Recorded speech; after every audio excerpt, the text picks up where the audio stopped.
Hi, it's John Taffer from Bar Rescue. Did you know the second building in America was a tavern? When I built my new restaurant franchise concept, Taffer's Tavern, I thought back to the roots of what makes a tavern, timeless character, all while delivering an unbelievably delicious food and beverage experience. That paired with my 40-plus years in the industry provides a clear roadmap to success. Do you have what it takes to be a Taffer's Tavern franchisee? If so, I'd love to hear from you. Visit franchise.tafferstavern.com. At Simple Mobile, you get the no contract advantage. Those other mobile companies make you think you're in control, but you're really not. Simple Mobile is different. You can get a powerful nationwide 5G network all without a contract. It's the reliability you need when you need it, with no mystery fees, no activation fees, and no contract ever. Simple Mobile. Out with the old, in with the simple. 5G capable device and SIM required. Actual availability, coverage, and speed may vary. 5G network not available in all areas. 5G upload speeds not yet available. This is Jordan Grace, and you're listening to the Social Suplex Podcast Network. BWB, this is One Nation Radio. You better get it right. Rich Latta, James Boyd came to give them life. The Blackest Wrestling Podcast has come to kick all ass and drop it 6 feet if they kicking trash. Word, let me welcome y'all to something different. And if you dig it, man, you should let some friends listen. We be getting it in, this on the regular dude. Ravish and flow, but this shit rude. See, James don't rap, so I had to break it down. The whole network, man, we coming for the crown. Raps in the columns, I keep them both covered. Making the beats too, so the listeners can bump it. Hit us with the rating, yeah, I'm saying it's a 5. Before you hit it, talk, bob your head side to side. It's One Nation Radio, and this is the beginning. It's Rich, and I'm here with James. It's time to listen to One Nation. We got to unleash the power of the pyramid. This is Mike Sempervive from WrestlingObserver.com. Check me out on Wrestling Observer Live every day. And also check out your boys, Rich and James, on One Nation Radio. This is Kenny Omega. We're listening to One Nation Radio. Check it out, guys. These guys know what's up. Big Kenny Omega fans, that's all that counts to me. Goodbye and good night.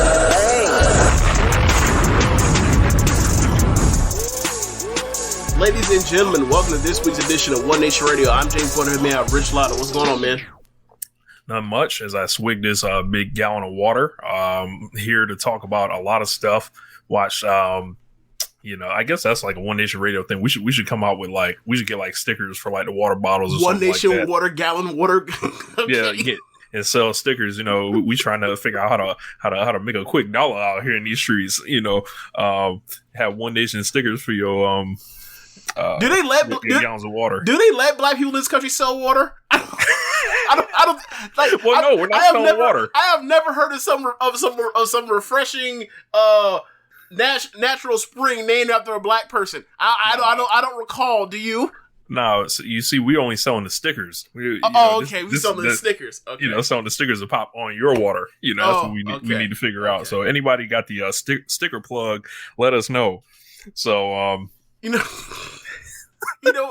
want the sticker plug from. Who? Do you remember? This is maybe like beginning of this year when I came across some website that was selling like a anime drawing of Thick Hazuki. Oh my god! That's almost sponsoring us. What the fuck is wrong with you? Making Hazuki thick. There's nothing wrong with it, but like that's not anything representative of what she actually looks like. I would say that's not like the aesthetic that we working with here. You made that up yourself. You freestyled that on your own. Yeah. Yeah. Like what else you drawing? Yeah. What else you doing with your drawings, you freak? I guess this is a good time to start promoting it, but the annual FOH draft will be getting recorded December 18th. We're still trying to figure out how we want to release it. So whenever we iron out those details, we will go public with them. But if you guys have any suggestions for the FOH draft, that is... he saw it too. Yeah, see? Yeah. We're not making this shit up.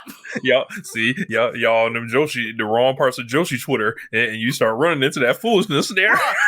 It's too small to even discern the difference between the rough streets of Joshi Twitter. I just follow the people that are following Stardom, and then they send me other shit. And for the most part, I don't ever see it because I normally have all the people muted on a list to where like, all right, am I watching Stardom live? Yeah, so I can follow along. If not, like that shit is off in the other side of space. I don't know what I have on that thing most days. I came across, I was like, bro, what is this, Rich? And you're like, is this what I think it is? Yeah, it is. I don't know what the fuck's going on.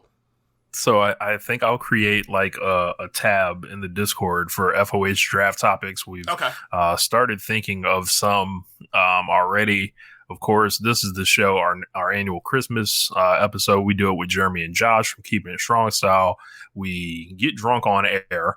Or begin the show drunk, however it goes, and I don't know what I'm drinking yet, but it's usually a very good night. Last year I went on an insane rant about a couple different things.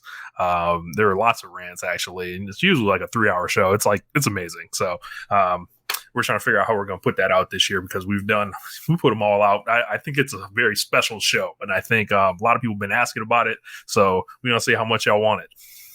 Yeah, but definitely send us suggestions for topics or nominees to potentially look through or anything we may have forgot because it's been a long year. It's a lot of federations that we cover on Social Suplex, and between this show alone, let alone what Keepin It Strong Style has up their sleeve for adding on the New Japan side. Like there could be stuff that I haven't even really considered that's off the the general board.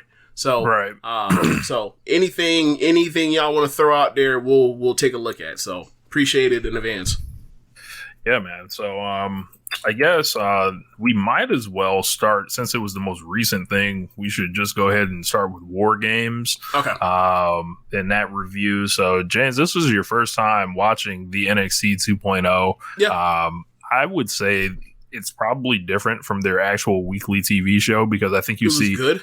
Or half it was pretty good? Yeah. I think you see a lot more green people on the week-to-week show. Mm-hmm. And also like goofy shit and whatever, as you can tell by the Ikman shit, whatever the fuck that was, literally. So check this out. I have the $4.99 Peacock, so I didn't get that. Like, I got the very beginning of seeing Jiro, and then it cut off to some commercials and all that. But other people apparently got the whole vignette, him taking the dump, and everything else. So I think I came out ahead. Yeah, I got that. And Rich, if you can you show the people what I just sent you? As I guess a supplemental visual aid on this Twitch stream of that Jiro skit that sent it to you in Messenger. Okay. So, yeah, like I have the premium version because like I don't want commercials, and like also it's the same exact price as what the WWE Network is. So like at the time before they moved to the 2.0, I was paying for a weekly just to be like, all right, I normally would always watch NXT on Thursday. So when it was on Wednesdays, I'd watch Dynamite. The next day at 10 o'clock when it went up, I would watch it. Then, and then by the time I moved to Tuesdays, I was kind of, I was like, that's my schedule. I'll keep, it wasn't on my timeline on Twitter that much. So I could kind of regularly avoid spoilers and get to Thursday. So yeah, like that was my time for watching it, and like honestly, like at this point, it was really just only paying to keep the pay-per-view, to watch the monthly pay-per-view on WWE now, the main roster. So like, I have really no use for the WWE network anymore. But like, at least it's like, all right, well, I have NBC streaming from Peacock, so it's like I have The Office and The Good Place whatever random stuff they put up. They got a lot of stuff. 30 Rock. You got Premier League Soccer on there, stuff like that. Yeah, if I ever watch it. But so it's just I still pay for it. I haven't decided to delete it, that whatever else. Like, so still had it. So I saw the Ikman Jiro thing, and like it's somehow gotten worse than Jacket Time. I don't know what happened to Sheet. I don't know what was going on. I guess they got rid of the jacket of the time part of the jacket, so they brought Jacket Man out. In Jiro, they just had that man out there talking and saying like he has a big personality, And a big personality requires a big appetite. And so then he orders with his food app, like a food delivery app. He keeps getting a shipment of food left and right. So he's like 3 gallons of ice cream, 2 gigantic slices of pizza, 2 foot-long subs, and like he's eating, he gets stuff, he goes, and he says, round 2. So then he eats some more, and this time he's eating without the spoon, he's eating with his hand, and then all of a sudden he gets the bubble guts from eating all that damn ice cream, and everything, and he's like, excuse me, I think, or he tapped out, and next thing you know, this man comes running into a bathroom stall, and he goes to stop, and he literally slides into the with the stop, like on the dress shoes, like sliding on the tile, like hydroplaning into the stall, closes it, lets his pants down, and then plops down and takes a shit. One thing knows while he's because you can see like from the angle, you can see him pull his pants down, and like the first thing I know is like, oh, this man ain't got no drawers on. This man has diarrhea, and this man has no drawers on. Like, that's a potential disaster waiting to happen. Like, I was like, first off, this man is out here wearing like the Don Cherry, Craig Sager, funky looking suits, fugly looking suits, bright, ridiculous looking suits, and this man ain't got no drawers on. Yeah, so. Man, I was trying to figure out if he was trying to be Kobayashi from like, the Nathan's hot dog thing. Like, I was like, I don't know what it is, but something feels racist about this. I mean, it just ain't feel right. And then after that,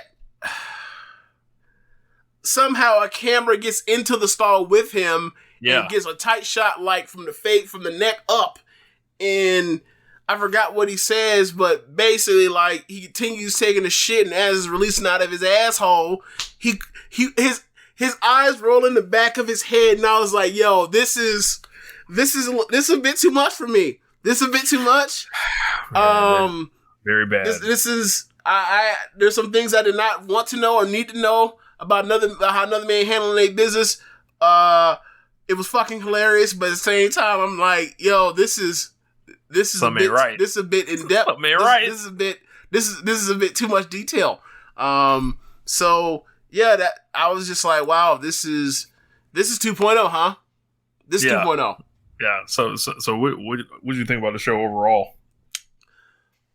I mean, it's pretty much propped up by 2 matches, right? Like the tag match and the main event. The opener, the Women's War Games, it had its moments, but it only had its moments in spite of the fact that, like, it was just fundamentally a flawed match because they did the match backwards. And, like, despite the women's effort, it was still, very sloppy at spots. And this happened last year with the Women's War Games, and it's like, I get the idea that you kind of want to make the show different, or break up the storytelling mechanism of having 2 War Games matches. But the first time you did a Women's War Games, you changed it up by having it basically be 2 versus 4, and the 2 end up overcoming the 4. And then you look at that formula where they didn't change nothing except they just made the adversity even stacked it even higher on the babyface, and the babyface is in overcoming. You compare it to the previous Women's War Games, and you're like, yeah, like, just keep it the same, and make the stack it the deck against the babyfaces more than make it to where, like, the babyfaces haven't made in the shade for most of the match. It was just weird. It was weird, and obviously, it's probably kind of unfair to talk about without talking about, like, the 2019 War Games and this year's War Games without acknowledging, like, the gigantic difference in the talent between both. Like, you had Rhea, Shayna, Io, Kaylee Ray, Candice LeRae, Tegan, Dakota, Bianca on out of those 8 on the first one. This one is like, yeah, you still have Io, you still have Dakota, but like Kaylee Ray. But like the rest of that is like Gigi, who's Priscilla Kelly's a good enough worker. JC, who's first time I've ever seen her, but she's kind of there. From the little I saw of that garbage match, it was not really telling me anything. Yeah. Mandy comes in last, and then she's like the thing she always had was that she threw a good V trigger. She missed the V trigger by a foot. I was like, I don't know, man. I don't know. Running the ropes, pretty funny too. Yeah, Cora seems like she's got some, like, it's almost like some AJ Lee Bailey type of underdog babyface thing. I mean, I wouldn't know. They had her do nothing throughout the whole match, but they had her like I don't know. I'll go overall on the show first. Like, yeah, like overall, like it was. I thought it was a show that the people that you know are great were great, right? But those aren't the people that either A are going to be getting the focus in the future, or will be on the show in a week. They're on the way out. Right. So it's like, what are you left with from there? A bunch of people that largely just don't impress you. And why would they? Because like what's his name? Tony D'Angelo, he's probably had like under 5 matches. Right. Braun Breaker, this is his 12th match or whatever. Right. But at least like they were saving the big spots for him. It like very similar to Raquel last year, whereas like this is the person that is going to be like the next number one contender after this, so we have to give them the big spots. And like he was in there with, great wrestlers. So like I remember hearing that his first match when he the challenge for the title, it didn't go as well as people were hoping for because of what he had shown in the squash match. He was awesome, but like you can see the dude's an athlete. You can see that he gets a lot of this already. He's a clear high potential guy. So like he could be good in a year. Yeah. Or really good in a year. Then like you like your Duke Hudson's, I think he's a jag. No. There's nothing there. And it was, there was nothing when he was Aiden Verk or whatever, Adnan Verk or whatever his name was last year with Brendan Vink. Brendan Vink, that's what it was. The Joe Gacy thing is dumb. I don't like it. The whole and then back to the women's war games, like the whole division's been like downgraded. So like I don't know. I think NXT is like set for tough times ahead. They don't care though. So whatever. Yeah, they don't care. So yeah. We might as well get like that was the point. Like they didn't want to put on any more good wrestling. They were done with that. They kind of stepped out of that. So it was like whatever. That's their choice. Look, they had Imperium and Kyle O'Reilly like having a great match around Vogue Wagner. They were having a classic around Vogue Wagner. Yeah, like yikes. But I don't think he was awful. Push. He just clearly wasn't to that standard.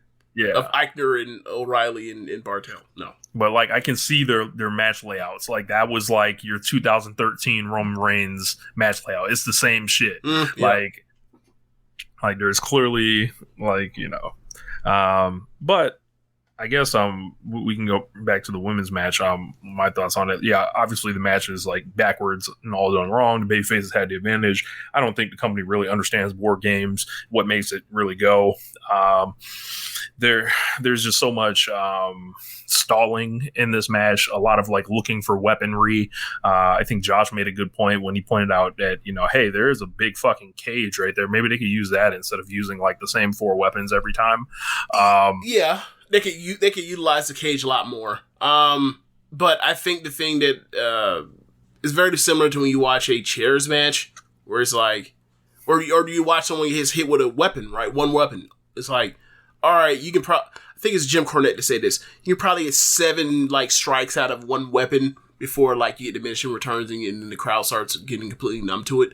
Like, so if you're going to use kendo sticks, you might want to use 7, handful of strikes, and then maybe you come back to it later. Same thing with the cage. Like, you can't just run people in the or lawn dart people in the cage or rub their face in the cage all night long. Like, people will just get bored out of their minds. Like, you have to utilize it. But the thing is, like,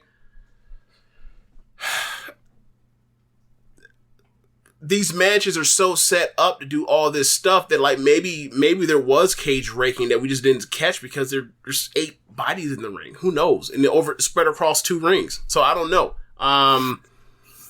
Yeah, and then the whole Cora Jade thing, like when she jumped off the joint, I'll say she must have just worked me or whatever, because she looked like she got destroyed. Like when she did that flip, she looked like she landed on like the neck and shoulder. I immediately thought she blew her collarbone out. I was like, oh my God. And no one touched her for minutes upon minutes in, until, you know, they had Io Shirai go Mr. Miyagi on her and heal her, you know, in the middle of the ring.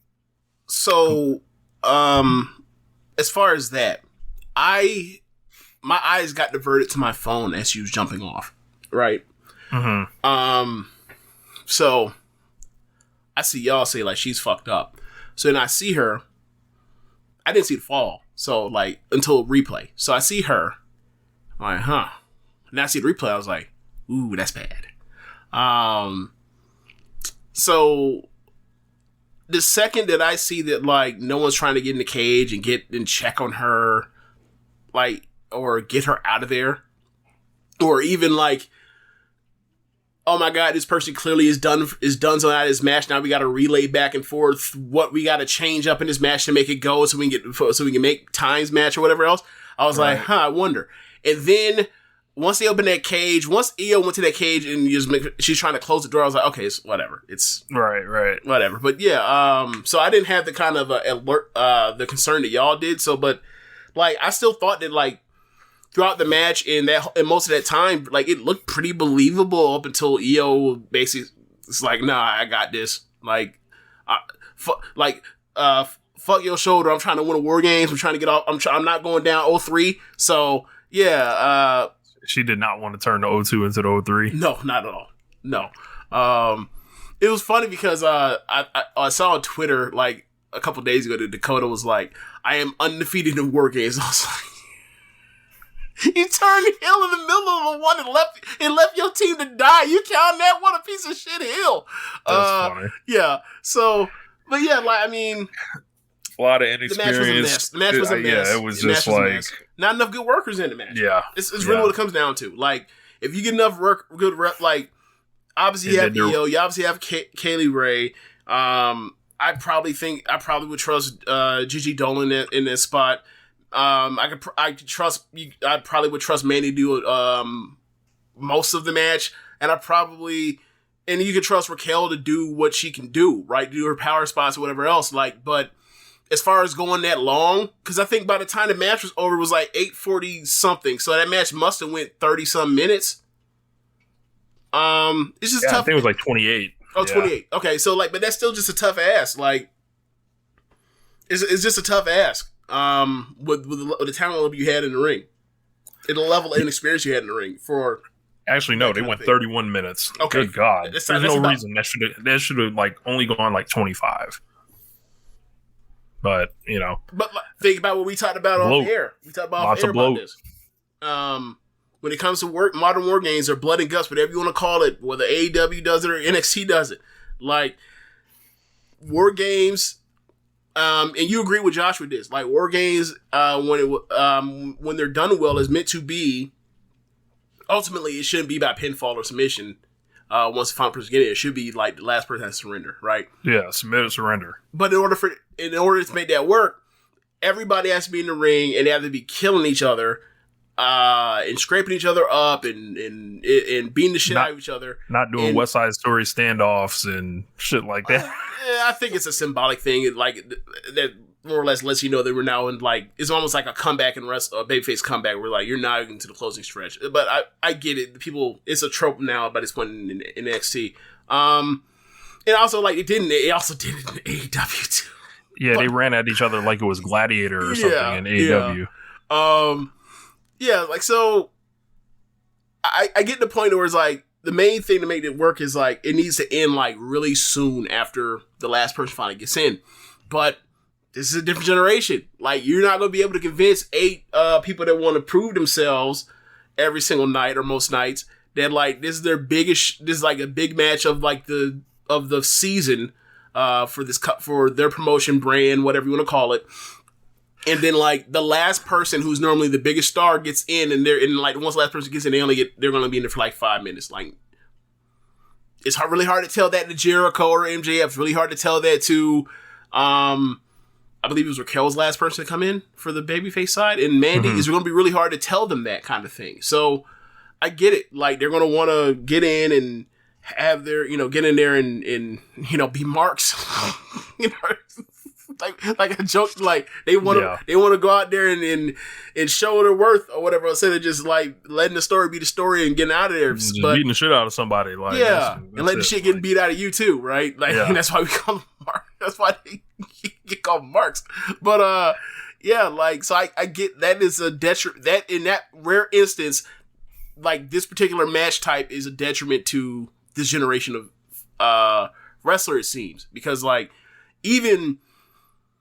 I think that at worst, all of the men's war games for NXT have been very good at worst. And like 2 of them, I think, were spectacular. But at some point, there's going to come a time during the match, especially like around the time you get to like the third set of entrants, where you're kind of like, it's gone kind of long, and I know like nothing can happen until these next motherfuckers get in. So.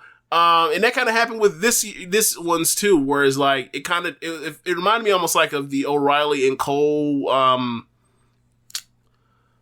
WrestleMania weekend match, whereas like they had that super long match where they broke out all the stops and they ended up getting both hauled up to the hospital, and where it's like, this is great, this is going too long, this has gotten great again. Like it's the same feeling at the end, where it's like. So, like, when people that think it's too long, like, oh, yeah, I still agree. It was too long. But I thought, in general, like, they do a lot of crazy, awesome things in these matches, and you kind of just got to deal with the fact that it's going to go too long. Yeah, so up next, we had the NXT Tag Team title match, Imperium, Eichner, and Bartel against Kyle O'Reilly and Von Wagner. Imperium is fucking phenomenal. Yep. Like, I don't know, like, how they were wrestling this match. Like, they were supposed to be bad guys, but I don't think they got the memo. Like, they were just fucking awesome. Like, Fabian Eichner just shot out of a cannon, like, just going absolute ape shit. Kyle O'Reilly's fighting them both as much as he can. Von Wagner's there too, and trying to fire up and doing. He's got good fire, moves well on his feet, but I think he's rather bland and plain. But yeah, I think Eichner and Bartel are phenomenal. I'd trade FTR for them in a heartbeat. I mean, if they're going to work like that, yeah. Sorry, Floyd. If they're going to work like that, yeah. Like, I think that they're just great. But, it is weird. Like, are they better than they were 2 years ago? Maybe. Because they were great. I mean, they were a good-ass team 2 years ago, right? Like, you could have put them in takeovers, and they would have been as good as as close to just about anybody outside of maybe like the Undisputed, like that Roddy and O'Reilly team. Mandrews and Morgan Webster, they were better, but you get my point. Like, they had been brought in, they'd have been right up there with like Grizzly Young Vets. So yeah, like this match with considering like one half of the tag team they're facing, like this was very, very impressive. Yeah, like this is probably their best this is probably their best match since that Worlds Collide thing they had where one of them went down against Undisputed, and then like Walter just went Walter special. But you get my point. Like that was like the last time I think they had a match of that level. This match is probably better than that, to be honest with you. This was shorter and more compact, and like they just like that finish was a great finish. Like, yeah, go for a arm bar, switch over to a triangle, and then Eichner muscles them up, and then they hit them with their finish. That not Doomsday Device, but Doomsday Device-ish type of finish, and put away Kyle O'Reilly. Von Wagner goes or champions leave. The crowd, knowing the contract situation with Kyle O'Reilly, they chant, "Thank you, Kyle." Von Wagner's behind him, and like you can see it, like he's going to turn on him. He's going to turn on me, and then like sure enough, he does. And then like I'm like, all right, he's going to lay him out and send him off TV or whatever else, and great, like whatever. Kyle goes to strike him, and O'Reilly ducks underneath and beats his ass, and then he like, you know, cusses him out, does Undisputed sign, and then he crotch chops him, and then like whatever the fuck they be doing, I don't know.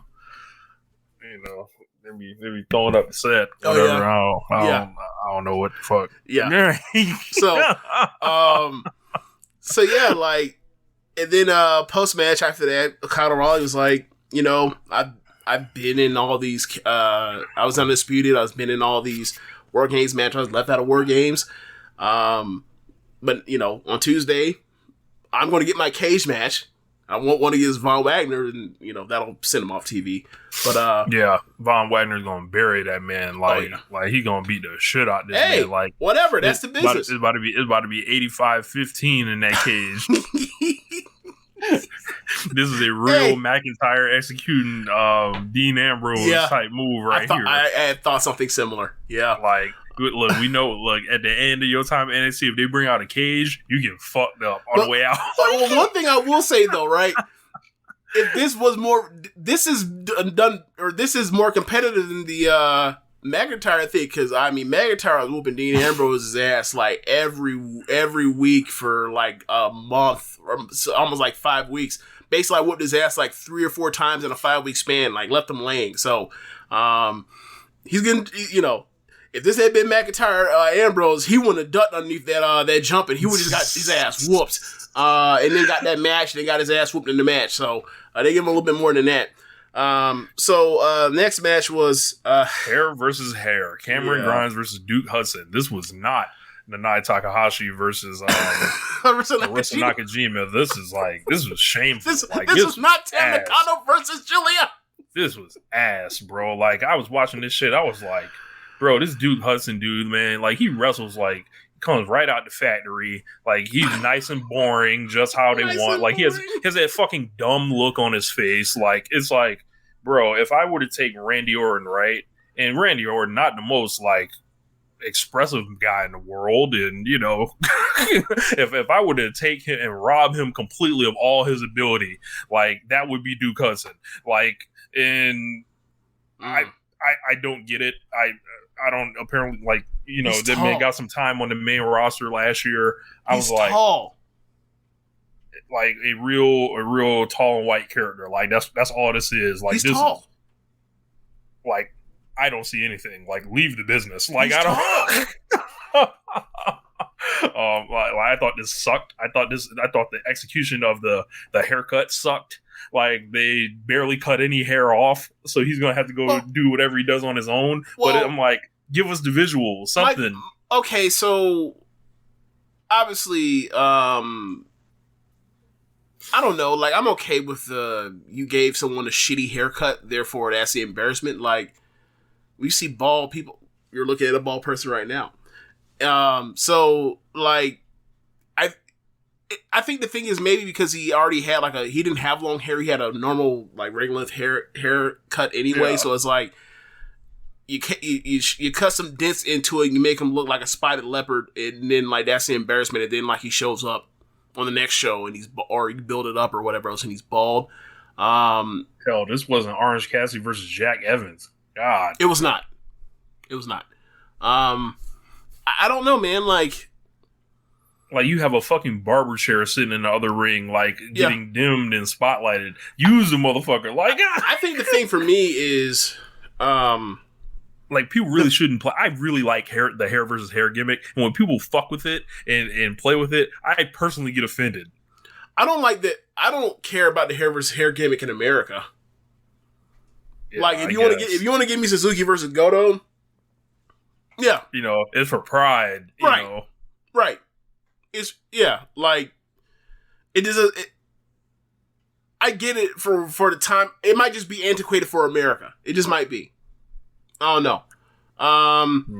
So, I mean, maybe I'm wrong, but maybe I'm just thinking, like, maybe it's just something like, it's too far. It's too, I'm going to say it. It's too Memphis.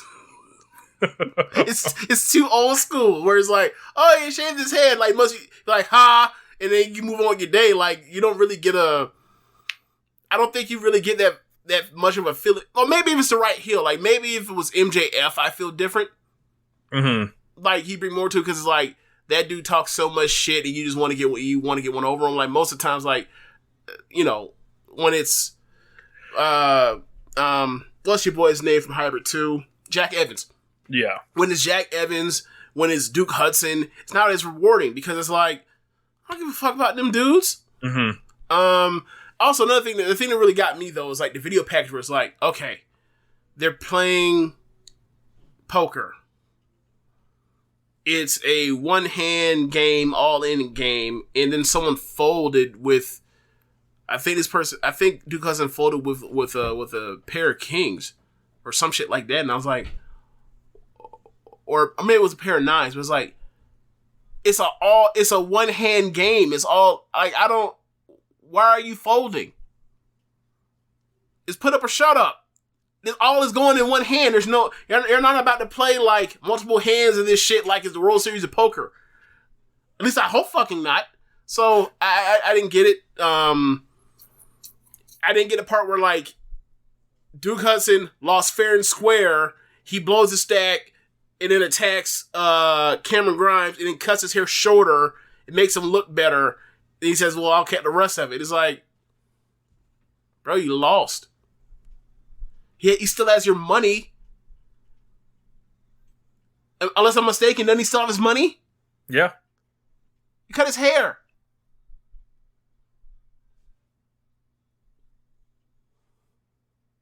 Yeah.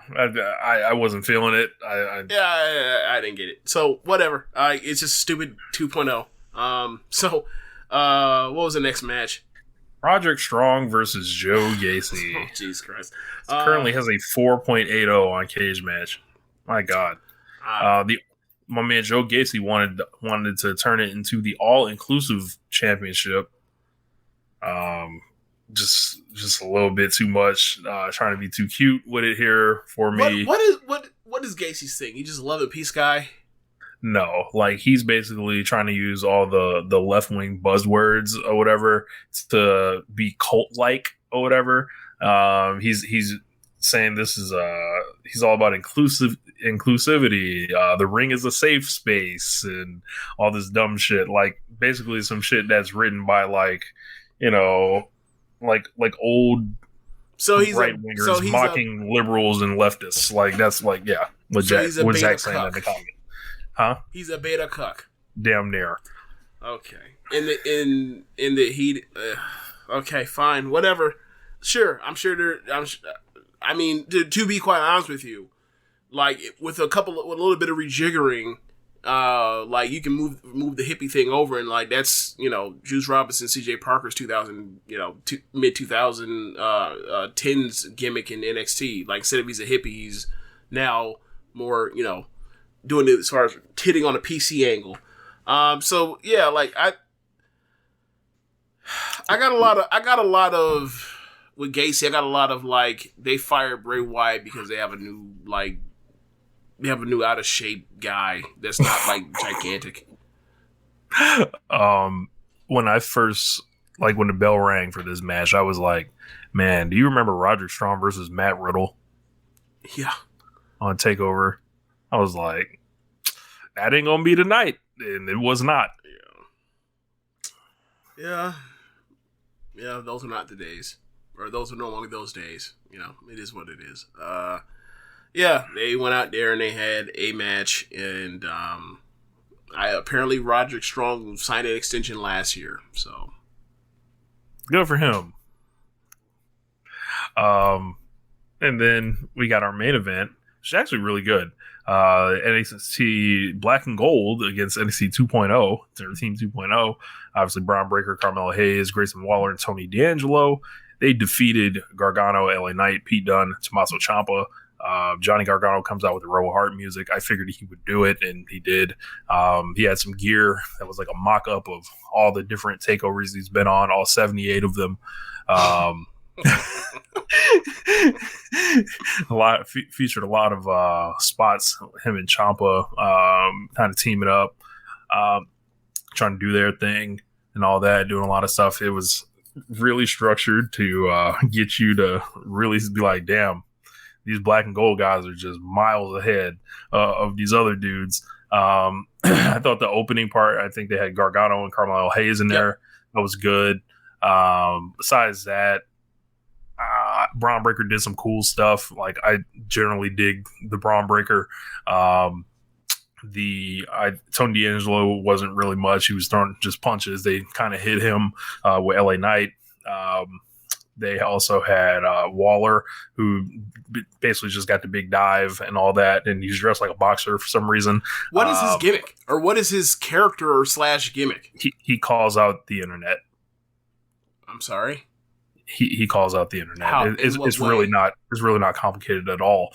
I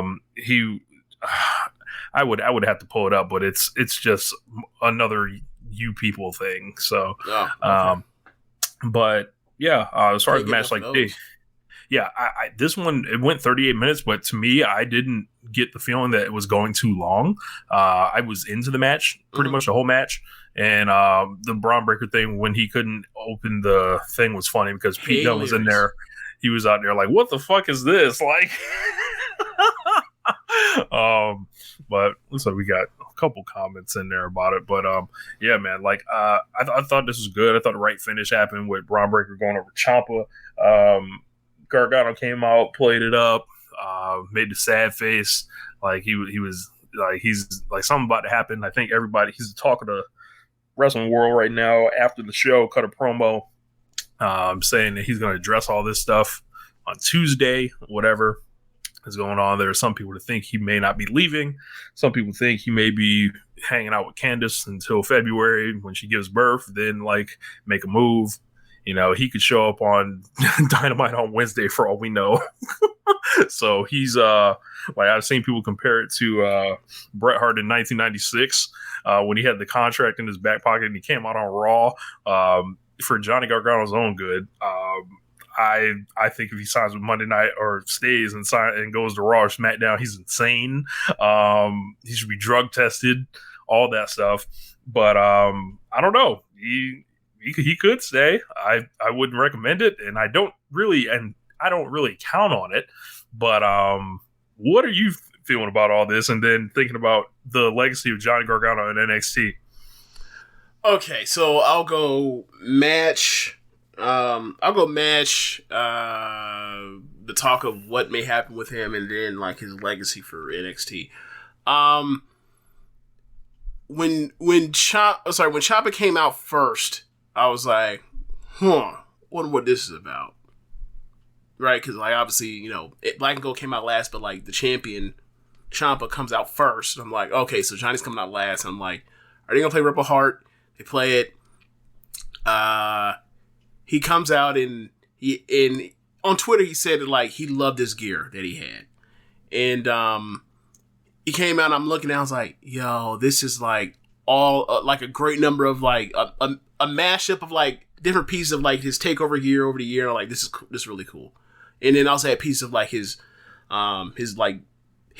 city, Skyview, like, or skyline, of buildings of, like, I think it's Cleveland, that he's worn over the year, like the orange and, green one and, like, the purple and, green one. So I was like, that's really cool. So he comes into the ring, and then, like, on the back of his trunks, you see Johnny, like, it's NXT War Games. It's no longer TakeOver. Those out the way. But, like, to see on the back of it, like, Johnny TakeOver. And then you see, like, in TakeOver spelt with, like, all, like, these, all these letterings in, like, the shape of, like, all the symbols from all the different Marvel characters you wore into the ring. I was like, that was really cool. Nice touch. It's like, this is really the end. Like, that's what it felt like. This is really the fucking end game. Right. Right. So he gets in the ring with Carmelo Hayes, and, like, he rips it up. Or they both rip it up. And then they have the moment where, like, they even it up with Dunn, and him and Dunn are doing, like, tandem spots where, like, they're both doing, like, finger manipulation and the finger stomps, whatever else. And it was almost like, it's your night, Johnny. You go out there and you get to, like, do stuff with all your friends, right? They, you know, LA Knight got in after they had closed up the, Tony D'Angelo got in, and that's when the match, like, kind of halted for a bit, because, like, all he did with his time was just get stuff. And all he did was like him and Trick Williams bring shit into the ring and whatever else. And then like by the time they had closed off the door with a chain, and then like Loomis came from under the ring to run Trick Williams off, and then like you get the thumbs up thing, and like it's even like the part of like a touchback to like what's been going on in the 2.0 with Gargano, where it's like that's his fucking son-in-law, right? So then Ciampa gets in, they start doing the DIY stuff, and they hit the fucking their meet in the middle spot finish on Braun Breaker, and like I'm jumping over a bunch of stuff like Grayson Waller's dive. That table fucking exploded. Yes, it did. Too. And then the spot before that, they were teasing before they even finally got to that, where they act like they were going to do it before, and then out of nowhere, LA Knight comes up and in one foul swoop jumps to the top rope and then suplexes him, through a table. That was cool as fuck. And then they hit their meet in the middle spot, and then like 1, 2, Ciampa has him pinned, but then like Carlo Hayes pulls the ref, and I thought like that was way more effective than if he had broke it up, right? Mm-hmm. It's like so then Ciampa beats up Carmelo Hayes. Actually Ciampa and Gargano and Hayes are like locked up, and Gargano tells Ciampa like, hit your running knee, it'll take me out too, but like we're trying to win this fucking match, and they end up taking out Gargano and Carmelo Hayes.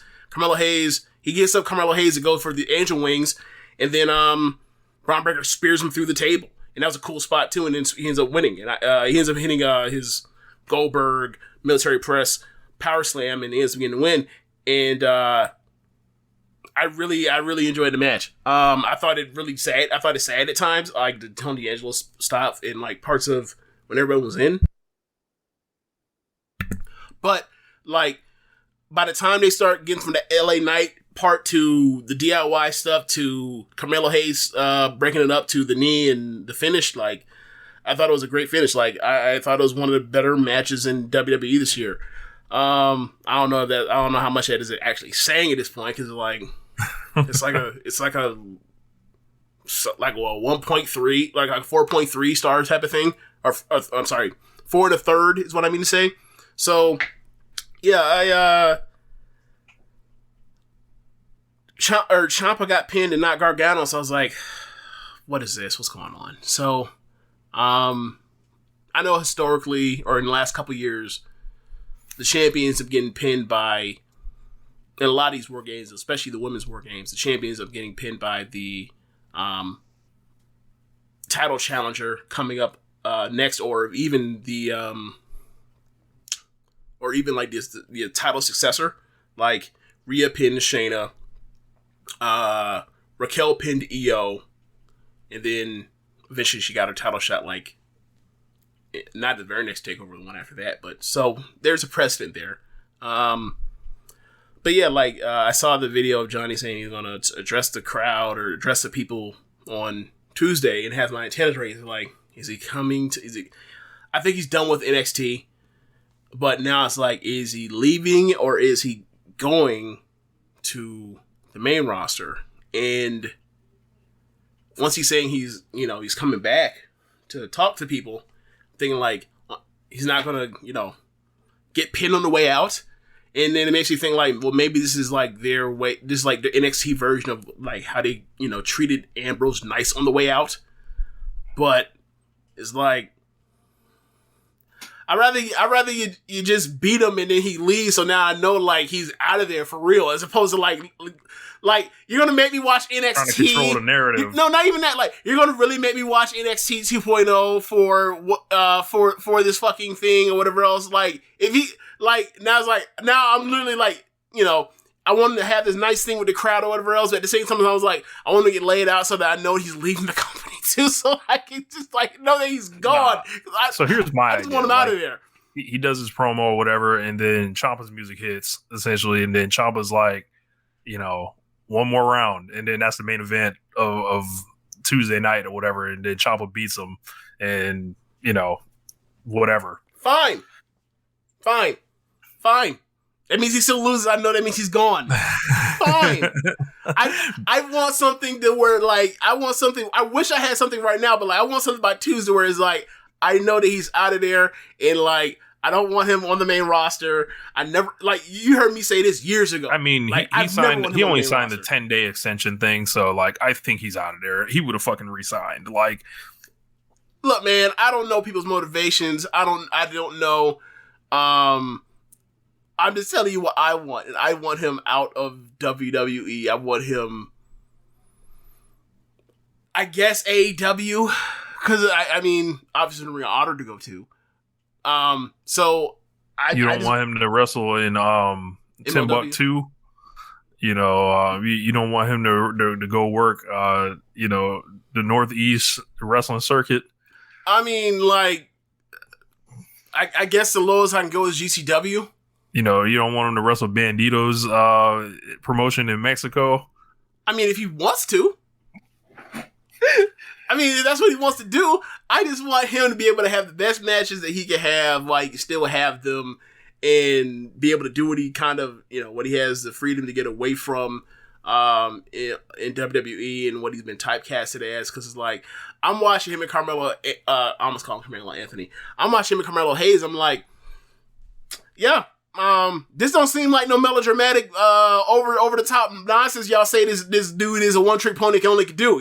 That looks like one of the best wrestlers in the world, like, still. So, like, come the fuck out of there. I kind of want to see him, like, wrestle, newer talent that he can go out there and, like, wrestle to his capability as opposed to wrestle restricted plate wrestling. Yeah. I wouldn't, you know, like Bruce in the comments said, maybe he shaves his head, changes his name, and becomes a manager on the main roster. The Adam Cole role. Yeah. And Hitman Punk says, "Oh Lord, please no more one final beat ruin that for me." If it's a case where they're like one of them's leaving the promotion, I think you can deal with it. Like, if they're not going to have any more matches, like I think here's it would the actually. I think it would be really cool. Actually, here's the thing: outside of this, the Cruiserweight Classic, they've never had a regular rule singles match. All their matches have been no rules, unsanctioned, death match wrestling, no rules, ECW rules. All their matches have been, and then One Final Heartbeat was like that 50-minute nonsense and dark or whatever else. After they had like that incredible fucking build up to it.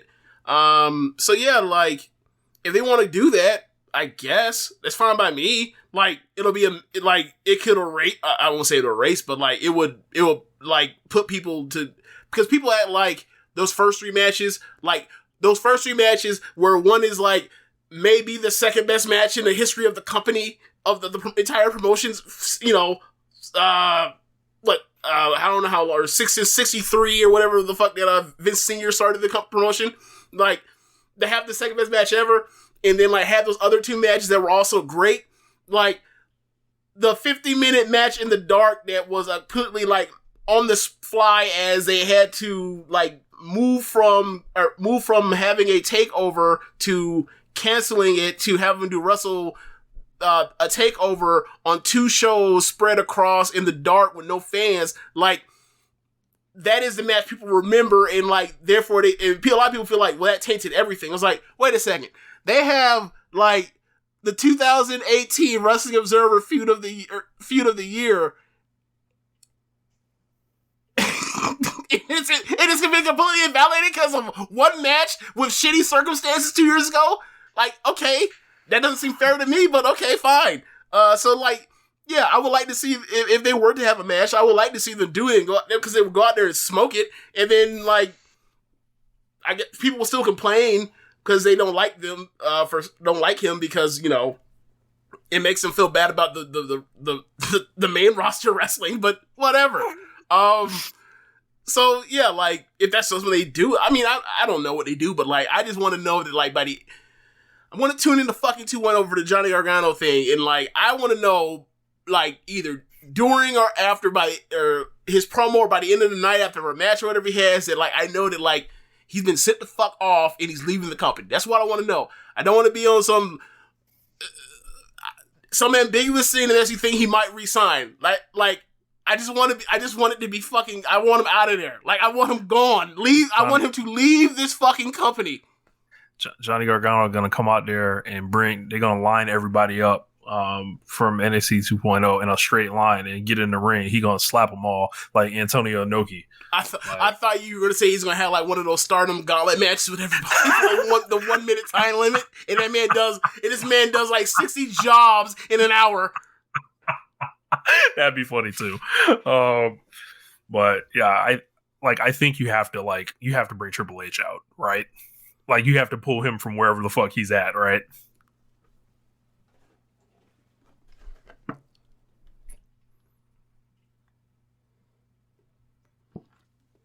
Who? Live, Who? I look. I don't know when that video was taken from. That started getting shared around. So I don't know. Is he allowed in the building? Who knows? You gotta keep that stress off him. But yeah, I can't speak on it, man. Like, I mean, look. Sean's still there, right? Yes. So if Triple H isn't allowed in the building, I guess we'll have Sean come out. Or it'll be both. We'll see. Man. But as far as his legacy, though, greatest NXT wrestler ever. Not even close. He was the best wrestler during the best era of that brand's run. Most of the guys from his era, best matches are with him. Whether it's Aleister Black, Ricochet, Adam Cole, depending on how you feel about the that 5-star ladder match from New Orleans. As far as best singles match, it's that one. Adam Cole, the first two matches he had, Adam Cole, or Adam Cole's best two singles matches. Ciampa's best matches with Gargano. Almost best match with Gargano. Finn Balor's best match with Kyle O'Reilly. Yeah. But one of Balor's best matches during that second run, which is easily his better run of the two, was with Gargano. Like the Ciampa feud, the Almas feud, the Cole feud, three of the best programs in the company's or the promotion's brand's history or whatever else. He's one of the best wrestlers, like in a short amount of time, in a half a decade, basically. Like he became one of the all-time best in-ring performers in the company's history, promotion's history, and like, you can, if you want to, qualify it by saying that like it's a completely different era and it's akin to like talking about the difference between like Reggie Miller's 3-point shooting numbers compared to Steph Curry or Klay Thompson.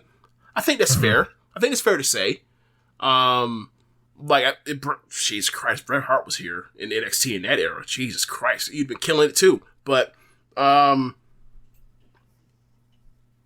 there's definitely something to the eras, but we're talking about the dude that's the most prolific guy at the top end in like a 5-year period compared to everyone except for maybe Shawn Michaels. And Shawn Michaels had 2 stints of over a decade with the company. So, he is, it's really, I'm trying to think of a comparison historically from a sports perspective to try to put it like as far as like where he is as far as high quality stuff in WWE with a short period of time. Maybe he's like Terrell Davis or something like that. Or Dwight Gooden, where it's like, Jesus Christ. And then it was really short because he's only there for 5 years, or potentially he's only there for 5 years, but he's incredible. And baby faces, he was like the last. Yeah, he was like the last like super awesome pure baby face that Triple H like molded and created, or whatever you want to call, or had, or produced, whatever you want to say. Like you go from Sami Zayn to Bayley to to him. And then like, I mean, there's also, people like Kyrie and, but Keith like Lee. Keith Lee, Riddle. Riddle, but like they just weren't on that. They just weren't put at that level before they were able to. Before they left, they got pulled out like a year before they were going to be on top. So it's a little different. But yeah, like he was that dude, and it's it's one thing where like. They cut all those people in, I think, July, and you're like, for me, it's like, I never watched NXT again, the TV show. And then there's one thing when it's like, this is the last takeover. It's like, you joked like it was the one from Survivor Series, or SummerSlam, like, this is the season finale, or series finale.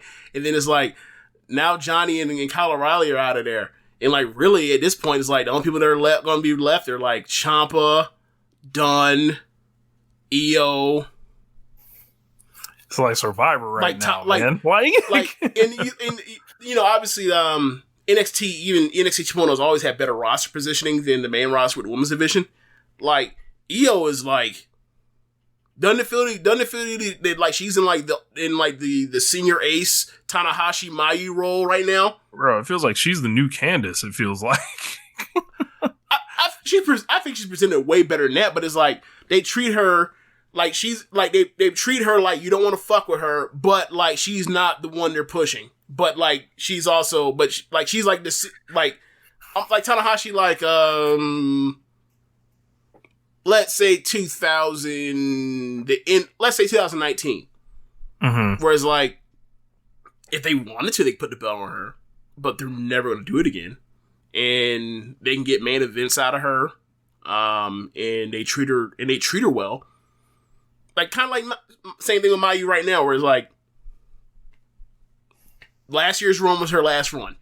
But they'll treat her well, and she's going to be on the top, she's going to be still a face of the company or whatever else, and an ambassador and all that kind of stuff, but, like, she's going to be around, and I don't know if she's going to get on the main roster, but, like, that's kind of how it feels, like, looking at looking at it, it's like... Look, it's been all these years, and she ain't speaking English, she's never going up. She speaks English. That's just not well enough for not on camera.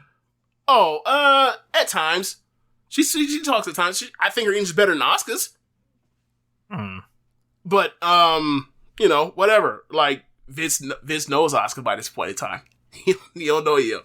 You know how it always is with him. Like he don't trust nobody until they're the most senior people. And then I was like, all right, Dolph Ziggler. Ziggler ain't never getting fired, bitch. Ever. So yeah, like it's just looking around. It's like, damn, like Dunn re-signed recently, but like Dunn, Ciampa, like whenever we figure out how much time they tackling him for that neck thing, and then it's gonna be like that's kind of it. Like Dakota and Io, Candice. That's really like what's left of that thing, and like it's like Raquel. Yeah, she fits. Like I mean. They pushed her before she was ready, but like, whatever. Like she was she was a better champion than Mandy is. Man, that division is going off a cliff. Yeah. But yeah, hashtag free EO in the comments. It says she needs to go join Kyrie again. They need to get EO on up out of here. A lot of stuff in the comments. We'll get to talk about Kyrie as I think by the end of the show. Yeah. But yeah, I think overall Johnny Gargano, you can usually expect high quality from him, whether like what it is. Like if he was like getting positioned to, main event or something, you're going to get epic match. Right. If it was a tag team match, like he was standing out in those. And I think he had a really like unique kind of rise because, he wasn't somebody that they brought in with like that Nakamura energy, right? Like that, like you're like he was a person that was on Adam Cole, Red Dragon.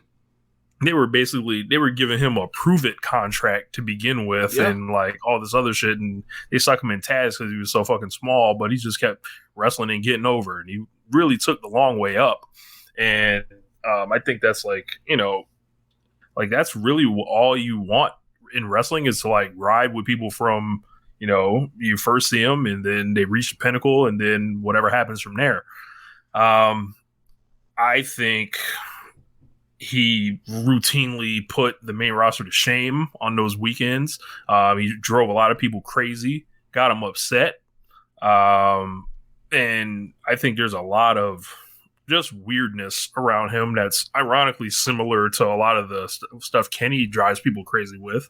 But just I would probably say a little bit different. Like, they don't bang on Kenny for dramatics. They just say he sucks, period. So, but like, I don't feel like they can say Gargano sucks. So they just, they'll come up with, if there's a detraction to be had about you, they'll figure it out and bang on it and even if it's not correct. And even if it's something that you didn't book, right? Like, I don't recall Johnny Gargano doing the Seth Rollins thing where like he gets booked to do something fucking like idiotic, and then like he defends the company and says that like maybe we shouldn't have fans back, maybe we should stay in the Thunderdome, right? Like, I don't recall Johnny Gargano ever saying anything like that, but they hit him with like, one final heartbeat really stunk, and like you never had a great third match of the best matches of your feuds were never like the third matches of the trilogy. It was always like the first match. Yeah. So it's like, well, my God, like what a disappointing 4.5 star match. But so for me, like, one final heartbeat, it stunk. It absolutely did. Yeah, but we were there in person when he actually won the title. Yeah. We saw, I think right after that, my favorite match of his is like when he actually lost the belt to Cole. Mm-hmm. It was just like, for me, that's the greatest match in WWE history. And so on 1-versus-1 regular rules, like, couldn't fuck with that. And I hope we see it again at some point down the road somewhere. If he jumps, he's going to have all fresh new opponents. That would be awesome. If he shows up on the main roster, can you see him wrestling Roman Reigns? Because I can't. No. I don't think that's a thing. I'm looking forward to potentially having Bryan, Omega, and Gargano in the same company. It's like the the wrestling timeline has opened up in a way that has made this possible, and I want it. Like, I think about the matches that like we still didn't get, like or probably never get. Like, I never got an O'Reilly Gargano big match. I never got a Dunn in Gargano big match. I did get my Kushida match. I never got my Swerve match, or I never got my Swerve match on a big stage. Like, they had a match that was really good, but it went short, right? Like, whatever. But like, I never got the Riddle match before I realized that Riddle was a scumbag. But yeah, like, I saw them tag team together at a house show once on Evolve. On a house show, okay. Yeah. I know they had a thing in Evolve. They left match on the table, but like, like if O'Reilly and Dunn if Gargano and O'Reilly end up, both in AEW, they still have time to do that, and they'll get the space to do it on the TV. And then they have, like you mentioned, Danielson. Like, they turn Danielson heel. They bring in Gargano. He'll be a babyface. Like, yeah, we're gonna finally get our Kenny versus Gargano match and completely tear apart One Nation Radio forever. Tear apart One Nation Radio forever. Oh man. Yeah, but so you saying that, like, so that makes it sound like we wouldn't have survived a second Tamarissa match, huh? No. Okay. That wouldn't have gone well, because when Arissa would have beat her again and made her cry, we would have had to, I would have had to console. It's okay, James. You wouldn't have had to console me. I'd have been like, because I know it wouldn't have happened. I would have had to console you. You'd be like, well, actually, you'd been like, whatever. It was fine. And be like, it'd been funny. Like, it's, how they talk about best move in the Observer every year, and I always like when they ends up being like the one with Edge, I'm like, man, that V triggers Kenny's best move, right? Like that fucking violet screwdriver that Tim got this year, that'd be my pick. So I'm thinking like, you know, it didn't work out. It didn't work out the way that I thought it would have years ago. But like getting the Julia feud, got that Tam screwdriver, and like that shit's a killer. Drop you right on the top of your head. So yeah, like you know, I'm interested to see where he ends up. I just, especially if he's out of WWE. Like like maybe he could be a person where he's like, I do AEW, but I also do indies. Like, there's a bunch of guys that do that. So it's like, it could be good for the indies. To see depending on what he wants to do. Maybe his body's so beat, he's like, I'll give you one match a month. I'll give you one good kick-ass match a month, and I'm done. So, but we'll see where he's at. Like, there's so many matches that he could do. Like Gargano, MJF, there's so much stuff for him to do. We'll see. And like that's another thing about it is like when like we talk about how the hypercriticism about him, when like apparently like people like don't think Johnny Gargano can promo or he has no personality. So it's like that'll be fun. That'll be fun where he's in AEW and he's very good promo and he gets to talk shit with everybody else. So man, I don't, have him wrestle CM Punk. I think that'll be exciting. That would be. I think there's some, I don't know, like, I think Punk's in a really good groove right now, like doing these feuds with people that's like, that makes sense for him. So I don't know if like that would throw him off the loop. Maybe that's up like for like 2 years from now or some shit like that. Yeah, somebody already have a game plan what to do with CM Punk. Hear that? Is that America cheering or a sausage patty sizzling to perfection? It's time to cheer for Egg McMuffin and fresh cracked eggs at McDonald's. It's time to wake up to the aroma of freshly baked biscuits and treat yourself to a real honest-to-goodness morning meal. Breakfast, it's on at McDonald's. Now get any breakfast sandwich for just $2. Available only through the app. Mobile order and pay available at participating McDonald's. McD app download and registration required. Whatever brings you the most joy this holiday season, Best Buy has the tech to make it happen. Maybe it's welcoming your guests with a sparkling clean home with the help of a new robot vacuum, or cooking dinner to crispy perfection in less time with a new air fryer. Or maybe it's just a cozy holiday movie marathon on a new flat-screen TV. Best Buy has you covered no matter what you're looking for. Get your gifts at Best Buy fast and free, including free next-day delivery on thousands of items. Visit bestbuy.com or download the app to shop now.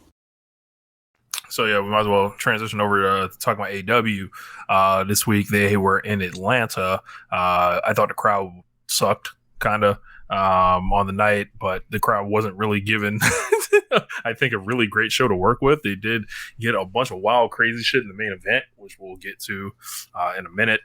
But we opened up round through this Dynamite till the main event, I think, right? Yeah. Well, we got one. This was a real. This was not a good show. Like it was. I don't know what was going on. No lack of no Moxley, no Omega, so there's a lack of star power just off rip based on the regular roster. But then they went out there and they had like, let's put CM Punk and Bryan Danielson in these matches with these guys that like. In most places they would squash, but like it's AEW, so the idea is just like give them some future glimmers of the future. So it's like they're going out there going longer with these people than like the fans even expect. So yeah, it was a weird night, but it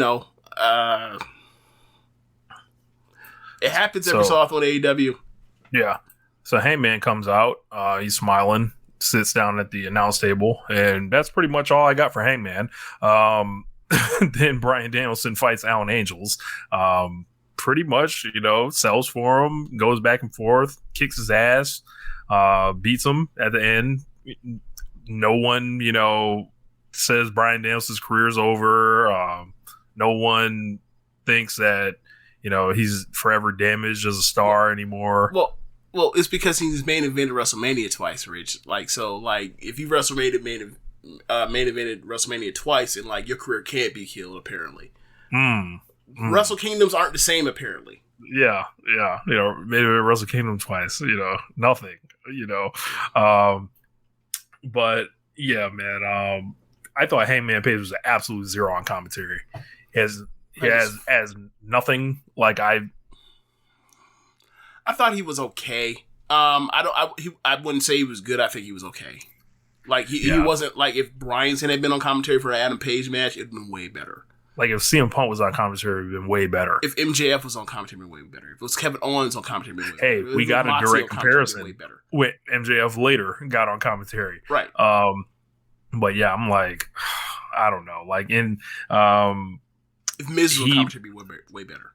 Like this was like you know how Cena sometimes, like, given that, like, he's such a great he's all-time great talker, you think that he'd be good on guest commentary, but he's not. It was kind of one of those performances where it's like, you would think he'd be better at this, but he wasn't. He was just there. Not bad, but there. So after the match, Danielson said that he kicked Angel's head in his hometown. He's going to do the same thing next week in Long Island. He'll do it to Hangman Page in 2 weeks in the home of the Cowboys in Texas. They got booed. Yeah. He said Hangman, of course, was ready to fight tonight, but then John Silver rushes out looking like a geek. Says that Page can't touch Danielson tonight, but I can. Silver tries to run down, and then Danielson rolls out the ring, says John Silver's beneath him and bails, and he says he loved to slap Page in the face tonight, but these people don't deserve it. Kind of a call back to when he said he would slap Cena, but Cena doesn't deserve it because he's not a wrestler. Right. That was pretty funny, but when I was watching all this, I was like, man, fuck this, man. Strap up Bryan Danielson. Like, I know they're not going to do it. It's obviously not even a smart call to do it because, you're going to be dealing with a lot of, like, shit, but I'm not very compelled by Hangman Page.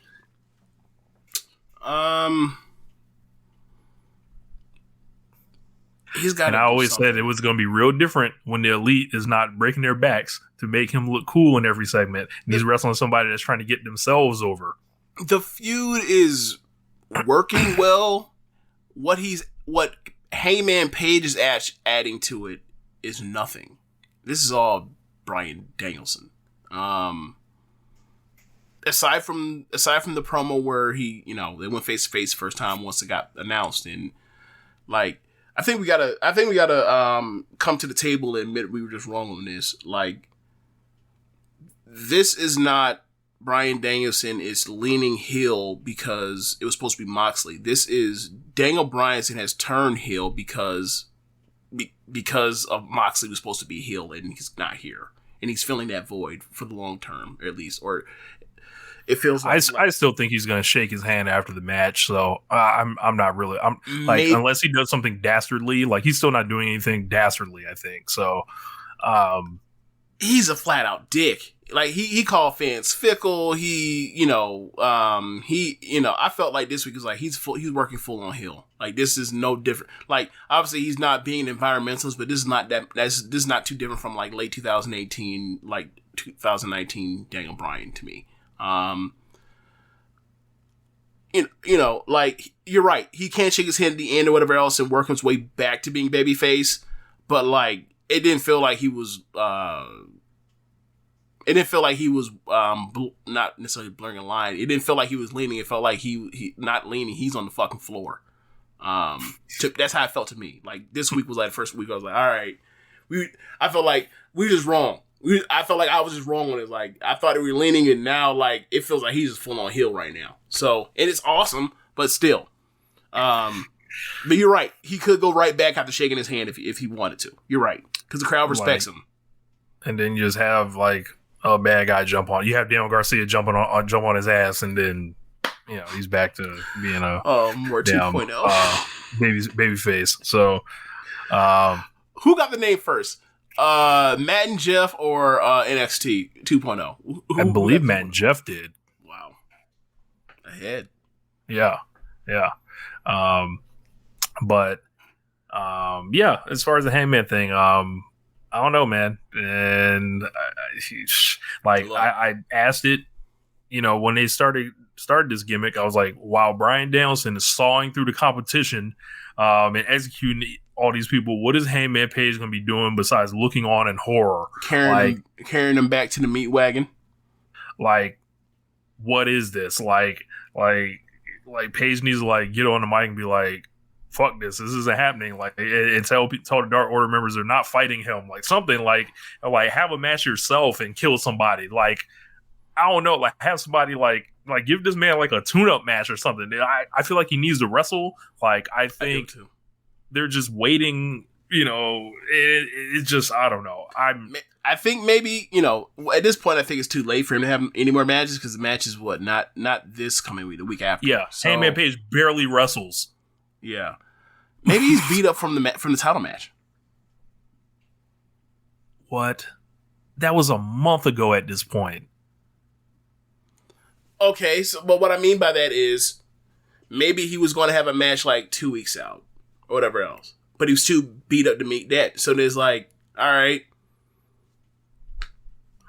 Brian or Danielson's doing this, so just go out for commentary. I think it's a bad way to try to keep somebody like. I don't disagree. Hot. I don't disagree.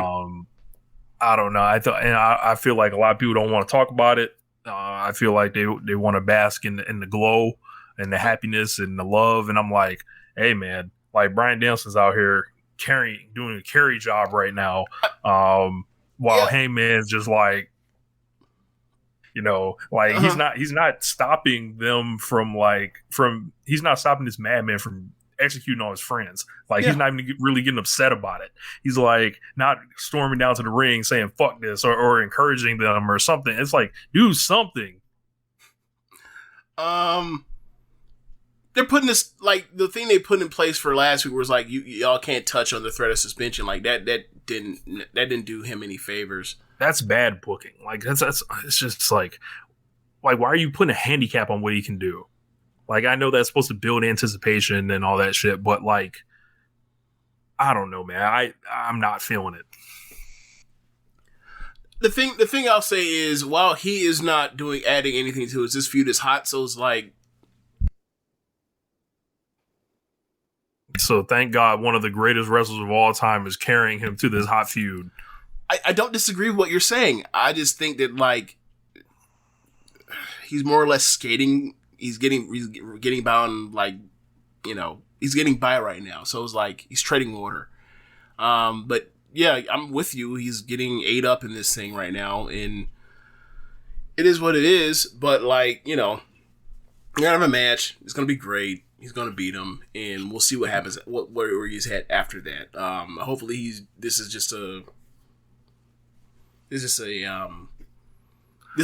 isn't a full-time thing. Like something like the next thing he does will be different than this. It has to be. Yeah, because I hope, like, you know, the second, like, when he has to wrestle Miro or something, he actually comes and becomes compelling and has something to say. Because if not, like, he's going to fall to, like, the third most important thing on the show. And I'm going to come back here and pull his audio up and be like, see, look what happens. Like, the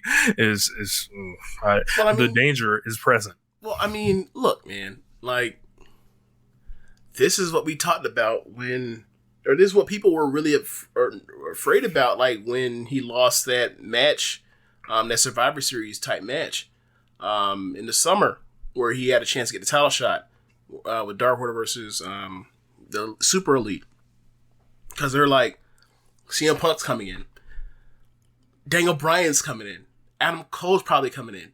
Those guys are all better than him as far as this television professional wrestling thing. They're all better than him at that. So, like, that's what they were concerned about, because Bryanson will go out here and do what he's done. CM Punk will come out here and do what he's done with Kingston and now with MJF.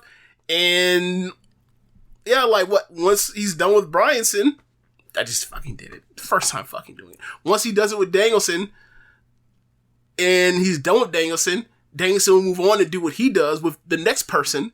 And then it's up for him to figure out where he's going to go, because he won't just go straight to MJF after that. MJF will probably be saved for the next pay-per-view for Revolution. So he better hope for Adam Cole.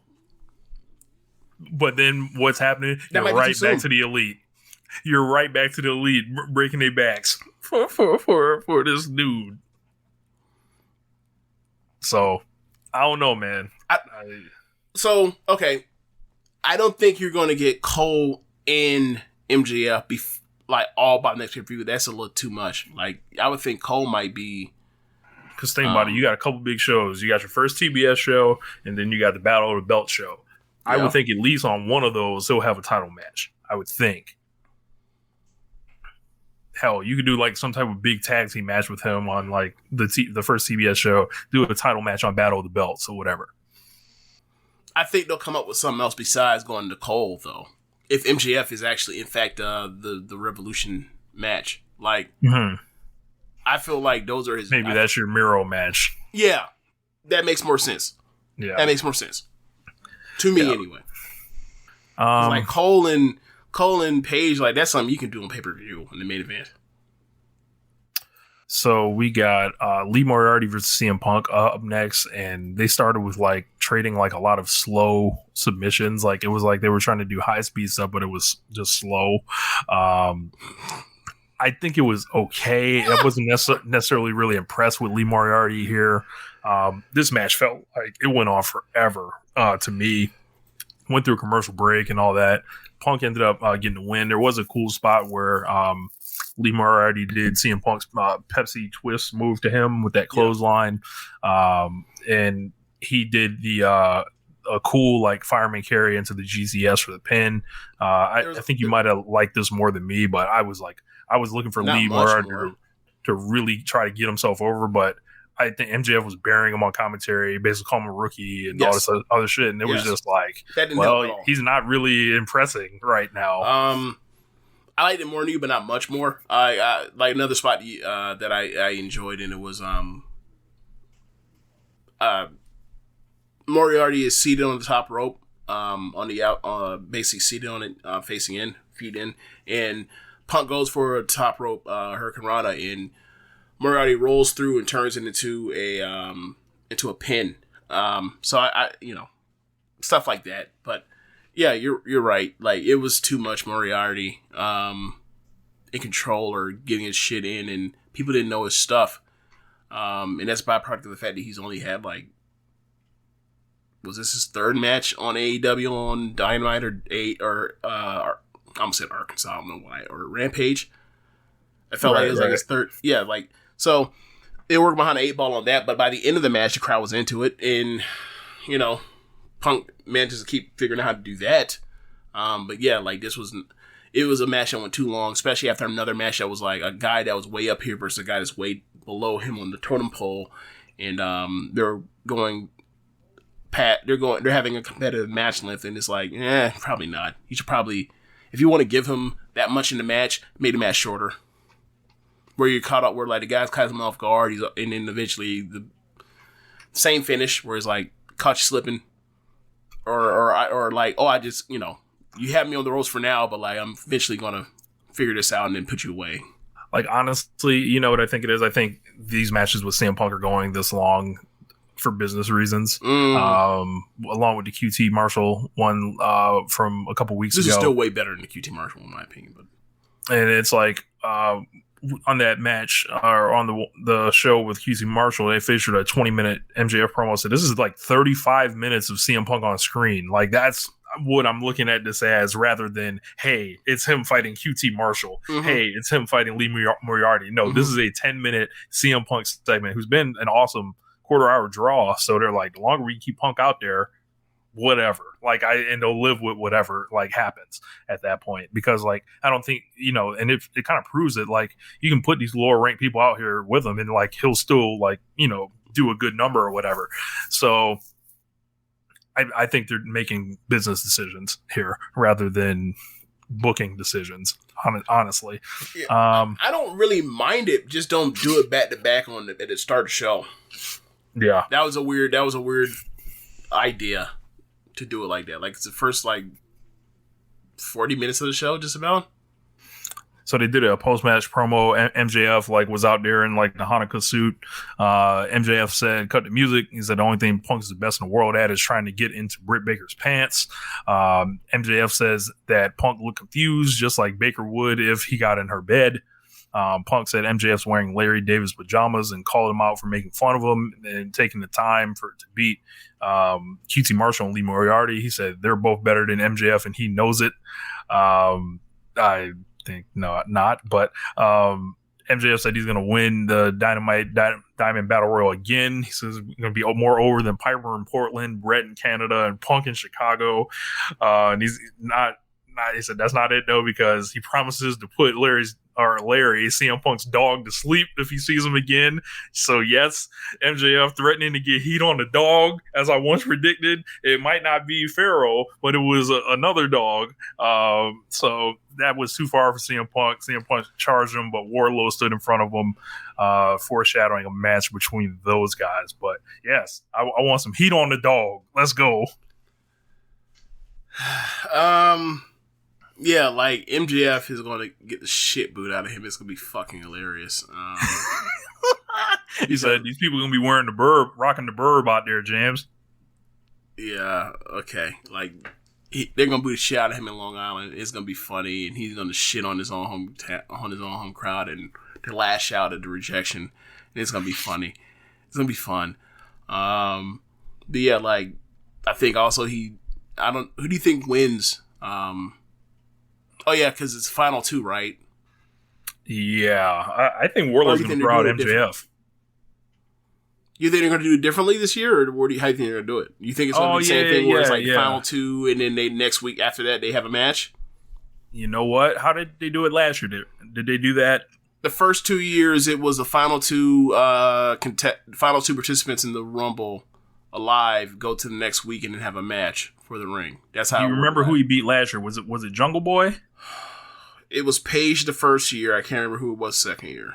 Yeah, I'm not sure. If anybody in the comments can look that up, I would appreciate it. But yeah, man, I feel like the time is drawing near. Maybe for the Wardlow to win the Battle Royal. I don't know. Some type of accidental elimination. I don't know. But yeah. So Britt wasn't happy about having to face Rio again, but she'll do it anyway. Jamie Hayter gets called out for losing to Thunder Rosa. She didn't like that, but then she pointed out that Britt lost to her as well. And basically Britt was like, don't worry about that because Baker's ready for Hayter to beat Riho next week. So we got Jamie Hayter and Riho next week. That should be pretty fun. Yeah. They've had a few matches in Stardom. So Adam Cole comes out, and I don't know why he came out at all. This is fucking weird. I have a theory of why. Oh, this is main rosterism. So Adam Cole comes to the ring, does his entrance, and then Orange Cassidy came out, and he went back to the announce table to stare down Adam Cole. But then the Bucks showed up, and then Cassidy turned his back on Cole, and they did the lazy kicks. And then they all whooped his ass. But, like, there was actually, like, no match for them. So, like, I think this whole thing was designed around the Adam Cole discourse last week just to show, like, how over that man is and, like, have him do an entrance and actually, like, an angle pop off with it. But, yeah. So it looks like Adam Cole and Orange Cassidy.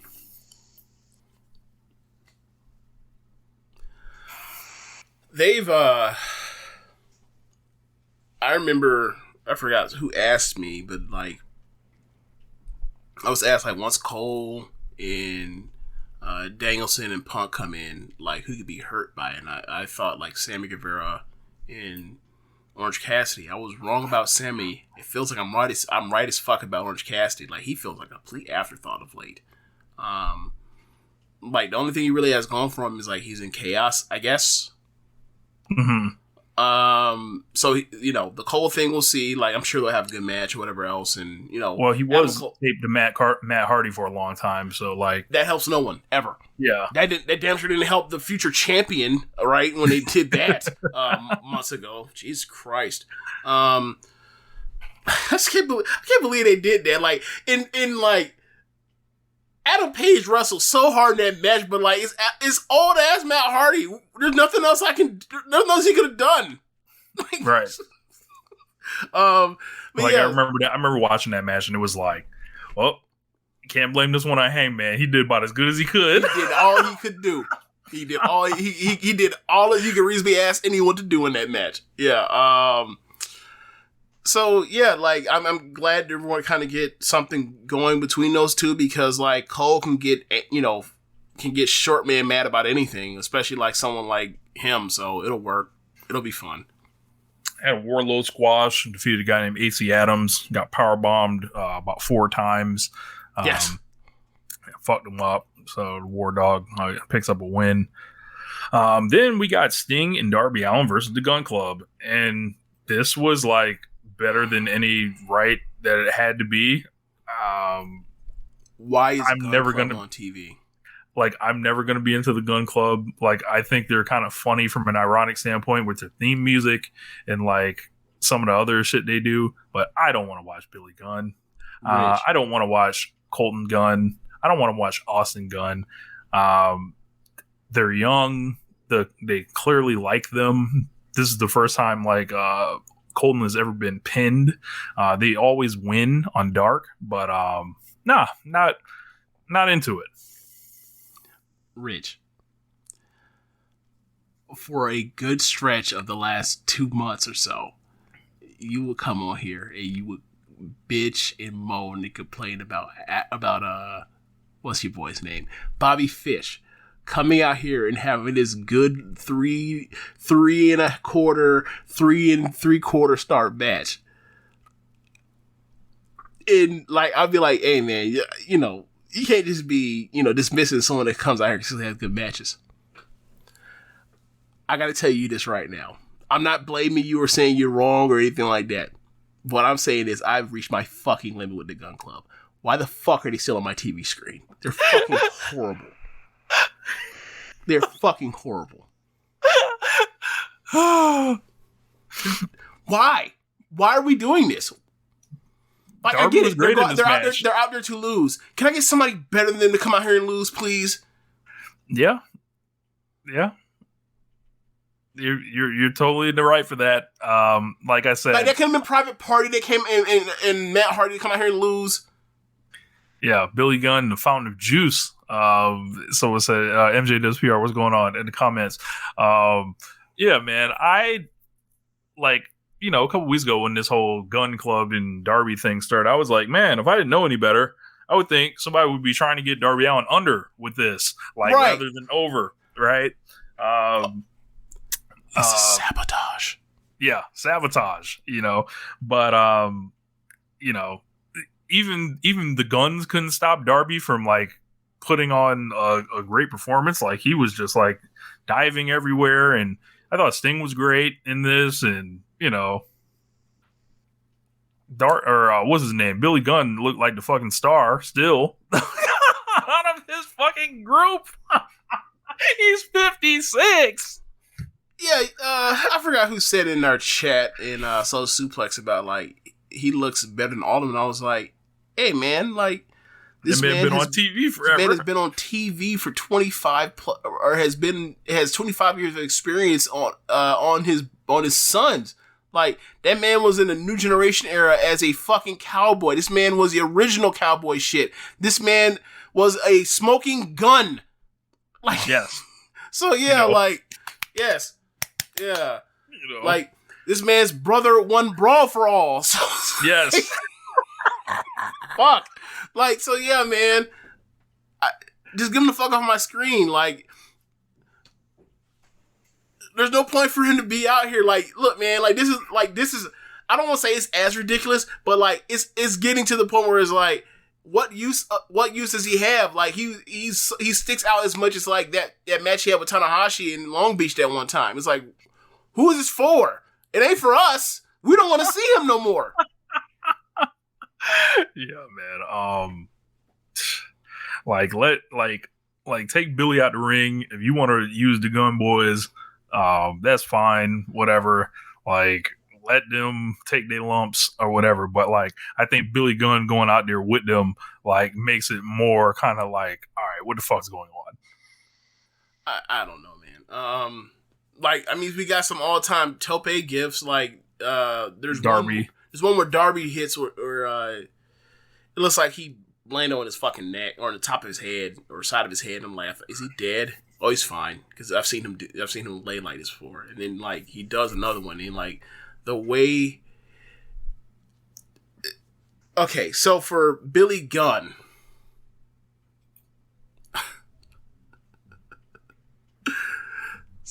okay, do you remember the Street Fighter movie? No. Okay, Street Fighter had a movie where Jean-Claude Van Damme was Guile, and anyway, like the whole thing is like it has nothing to do with the actual storyline or whatever there is in the video game kayfabe or whatever else. But Bison is a international terrorist, and he has like captured Chung-Li, and he's trying to like woo and seduce Chung-Li, right? And apparently Chung-Li's like hometown got like taken over by the terrorist regime that M. Bison was running, and like M. Bison in the movie is like, you know, well on he's like, when my troops invaded your village, it was the worst day of your life. But for me, it was just Tuesday or some shit like that, right? He said shit like that. Look, man, when Darby made contact out on the floor into the brick wall, the Ben Grimes, the Thing of AEW known as Billy Gunn,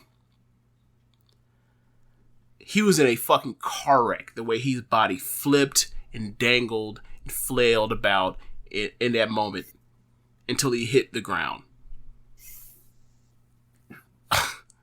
For Billy Gunn, he just took a back bump. That's all it was. That's all it was. I could not fucking believe how he bounced off this man. This is a grown-ass man bouncing off of another grown-ass man, and it was almost like watching like a JV football player like trying to run over Larry Johnson at the peak of his Chiefs run. It's like, wow, nah, ain't nothing doing, bro. You just bouncing off. There's nothing you can do with this. Or Trent Richardson or whatever gigantic Adrian Peterson, any power back from you know of the last 20 years. Like, nah, bro, this is embarrassing. It, I would love to know what like a wrestler that wrestled in the 60s, if they even watch AEW, I would love to know how they reacted when they saw that spot, because they were like, were they embarrassed for the sport? Not because Darby ain't trying hard, not because Darby's not explosive, and not because like there's a great story. Like there are a lot of people that are his size that absolutely could not get people to buy into him in that level, because the way he throws his body around, he uses his body as a weapon. He just does, right? So like there is a way to suspend disbelief when he's doing all this crazy shit into people, but the way he bounced off that dude and like didn't actually budge him, it was Billy Gunn just wanted to fall or needed to fall because that was what he's supposed to do. It was like, that shit had to be like, look at this fake shit they got Monty doing. Or Kip. Is his name Monty or Kip? I can't remember. Kip, I believe. Yeah, look at this shit they got Kip doing. Unbelievable. Like, I wonder. Kip Sop. Yeah, like, did Les Thatcher see that?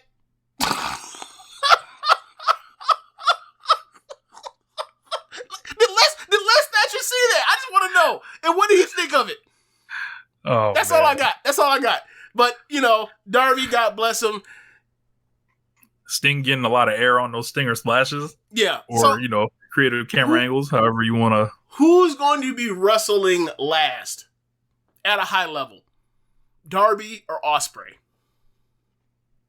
I'm going to go Ospreay. I don't know, man. Because Ospreay's already like dramatically kind of like changed how he wrestles. So like I can at least see what it looks like, right? Mm-hmm. I don't know what Darby looks like tempered down. Like what the fuck is that? I was asking because I really don't know. This is like any answer you gave me, I'd have been like, I don't know. I can't see either one of these. I don't know who's going to last the longest. Darby's like Iverson up in 5 years. Both of them. Like Darby's like Iverson. Like, he gonna throw his body around. You know, he gonna get hit in the air. He gonna take the lumps, and then like once his like athleticism or like once the first step is gone, he's done. Like that's it. That's what's about to happen here. No. You're right as far as how fast it can go. But the thing about that is, I think it can go even faster. So it's not like it is. So it's not actually that he's like Iverson. It's like he's Dwayne Wade. It can go even faster, bitch. like I don't know how he hasn't had some huge hiatus. Like I don't know what his previous career was, but like because I know with the skating thing and whatever else, but like there could be a moment where in the next 2 years, he's like, all of a sudden, it's like, damn, bro, like, he's been injured a lot lately. And then, like, he might have, like, a little renaissance, and then he's fucking toast over a 5-year span. Like, that was, like, what happened with Dwayne Wade. It was, like, 2004, 5, and 6, he's fucking awesome. 2007 and 8, where the fuck is he? He's great. And then, like, he goes to the Olympics, he's fucking awesome. Wins scoring title 09. He's at worst from 09 to 2010, the third best basketball player in the world. I felt like him, LeBron, and Kobe were all on the tier of one to themselves. And then like you get about one more year at an elite play, and the next thing after that is a grab bag of you hope he can go out there and give you 25.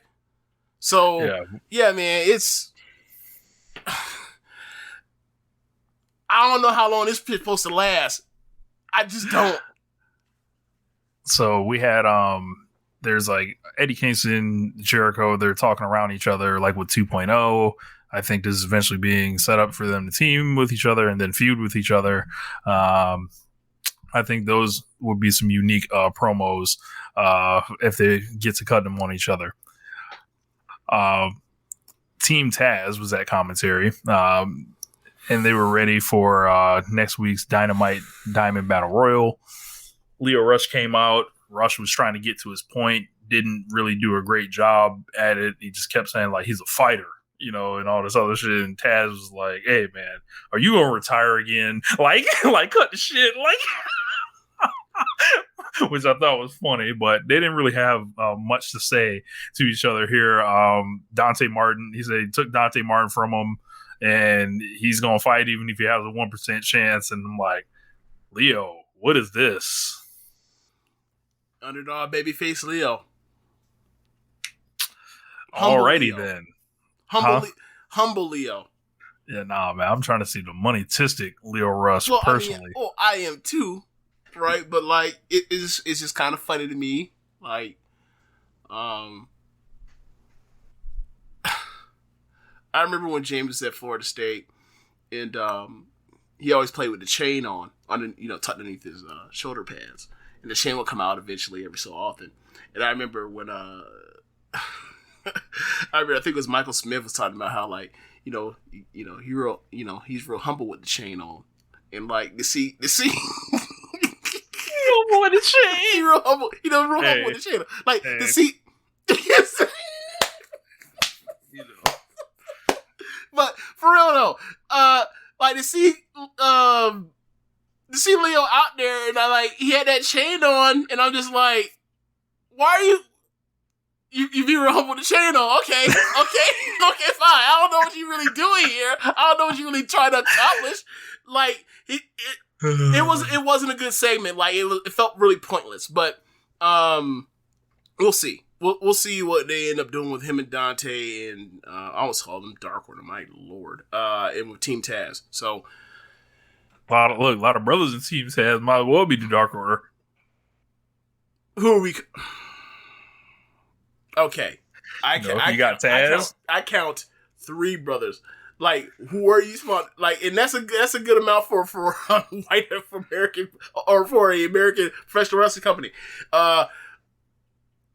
Who are we calling brothers in this situation? I know there's 3. Who is there a 4th? You got Leo. You got Ricky, or excuse me, you have Dante. You got Ricky. You got Hobbs. Yep. You got Taz. God damn it! I knew you should know that bullshit.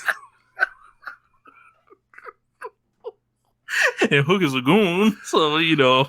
Oh my god. Oh. So never. I'm not even gonna go there with you. I'm not even gonna go there with you. Yeah, man. It's MJ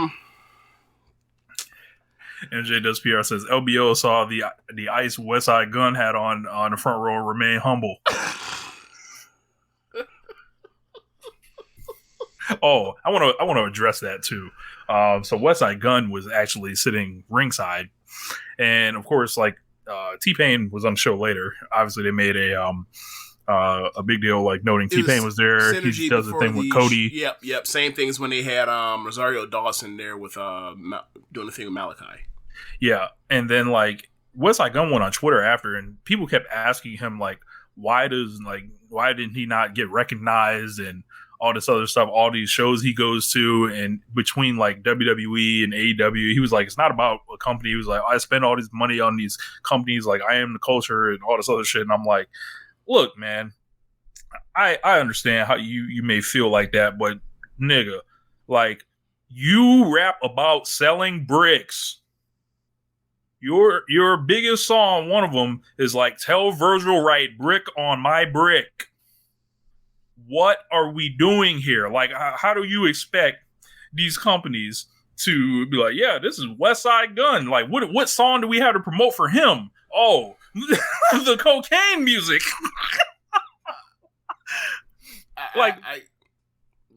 I'm sorry, West Side. Like, look, I can't really say nothing because once upon a time, my favorite rapper of an era, had an album called Trap Music. Within 2 years, he was doing Chevy commercials. So I can't really speak on it. I can't. Like, look, you can find a way. You can find a way. But like, I just don't feel like these companies are going to be wrapping their arm around you right now. We know how this works. Like, you have to be a legacy act to do this. You are in the middle of whatever your run is now, right? You are still scary to white people, West Side Gun. I think that, okay, so there are gangster rappers. You got to be at the top of the game as a gangster rapper to do that, right? Like, you got to be like where the baby was, where he fucked up his own money over the last like year, right? 50 as well. Like, you got to kind of be at that stratosphere of a level as a gangster rapper to do that, and he's not there yet. No disrespect to him. You know, all them Buffalo dudes are well on their way, but he's just not on their radar in that way. And you know, that's kind of what it is. Like, that's really what it is right now. He's just not on the radar in that way. And I hope that he doesn't change what he's doing to try to get to that. Because, like, right. Fuck them. Yeah, like you like wrestling, just go to the wrestling and enjoy it.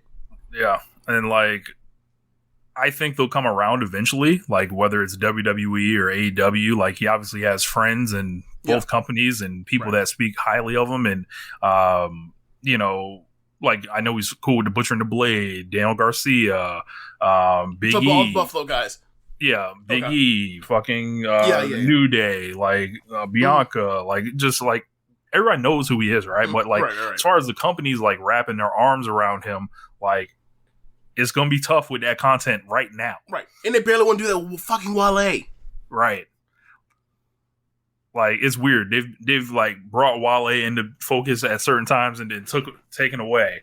It's like, when, you know, it's weird how that works. But yeah, I just want to talk about Snoop's that. another one I forgot. Yeah, Snoop. Like that's what I was thinking of. Like, obviously, like, I was like, bro, like, Snoop's like a legacy. He's fucking Willie Nelson at this point, bro. Like yeah. Like, we're a long way from that murder trial. A long fucking way from that murder trial. Right. It's like when you see like all these people that love Wu-Tang now. How do you think Wu-Tang got a show green lighted, like, on their careers and all that now? Like, in the 90s, people weren't lining up to like listen to Wu-Tang like that. Like, this is like something that is carried. The younger white, like, their white fan base at the time, where, because, you know, white people fucking love Wu-Tang from the era, like, that are, if you're like under 50. Yeah, if you're under 50, like, that was kind of your thing. I don't I don't know if it's because of the idea of the supergroup thing. I don't know if it's because like a lot of those individual Wu-Tang albums, like the solo stuff, like Takao and what was the super dark Ghostface album? Iron Man. He was just recently talking about it. About how he felt. I know like, he said it was Iron Man. Okay, Iron Man. So like Iron Man and Takao, because I mix up a Ghostface album. Like Iron Man and Takao, like those albums are like right up the real hip hop fans' alley. Like, so yeah, like you talk about, when I say real hip hop, I'm doing quotations. Like when you think of like, it's got to be dark, gritty, grimy. Like it sounds like motherfuckers, doing a cipher in the dungeon. Yeah, so like, yeah, that's what it really related to. Like those college white kids ended up, in places now where like Wu-Tang is like lovable. But at the time, like, I'm all for listening to Wu-Tang Forever or 36 Chambers, but like, I ain't trying to listen to fucking Takao. It's just too dark. Only built for Cuban links, stuff like that. That one's different. Like Supreme Clientele and Fishkill are different. I'm talking about like these specific, like there were certain Wu-Tang single albums at the time where it's like, yo, this is like some, like this is like the shit that is like the proto MF Doom shit. Mm-hmm. This is kind of what I mean. So yeah. When they talking about picking roaches out of cereal and shit. Okay, let's move on. Let's go. Yeah, like this is a weird thing when like, I wouldn't worry about his situation. Like, I wouldn't worry about it if obviously, he's entitled to how he feels, but like, they'll come around eventually. Like this is how it goes. Like it'll be like 5 years like down the road. Like they'll figure it out. They're always late to it. Yeah. Yeah.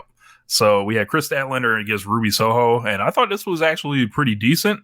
There was like one crazy kick out spot. I thought Ruby like was just doing too much. Was it off the reverse Ferrana, right? Yes. Yeah. But I love Statlander's moveset. Like I love her power moves. Ruby's like, she doesn't excite me, but everyone likes her.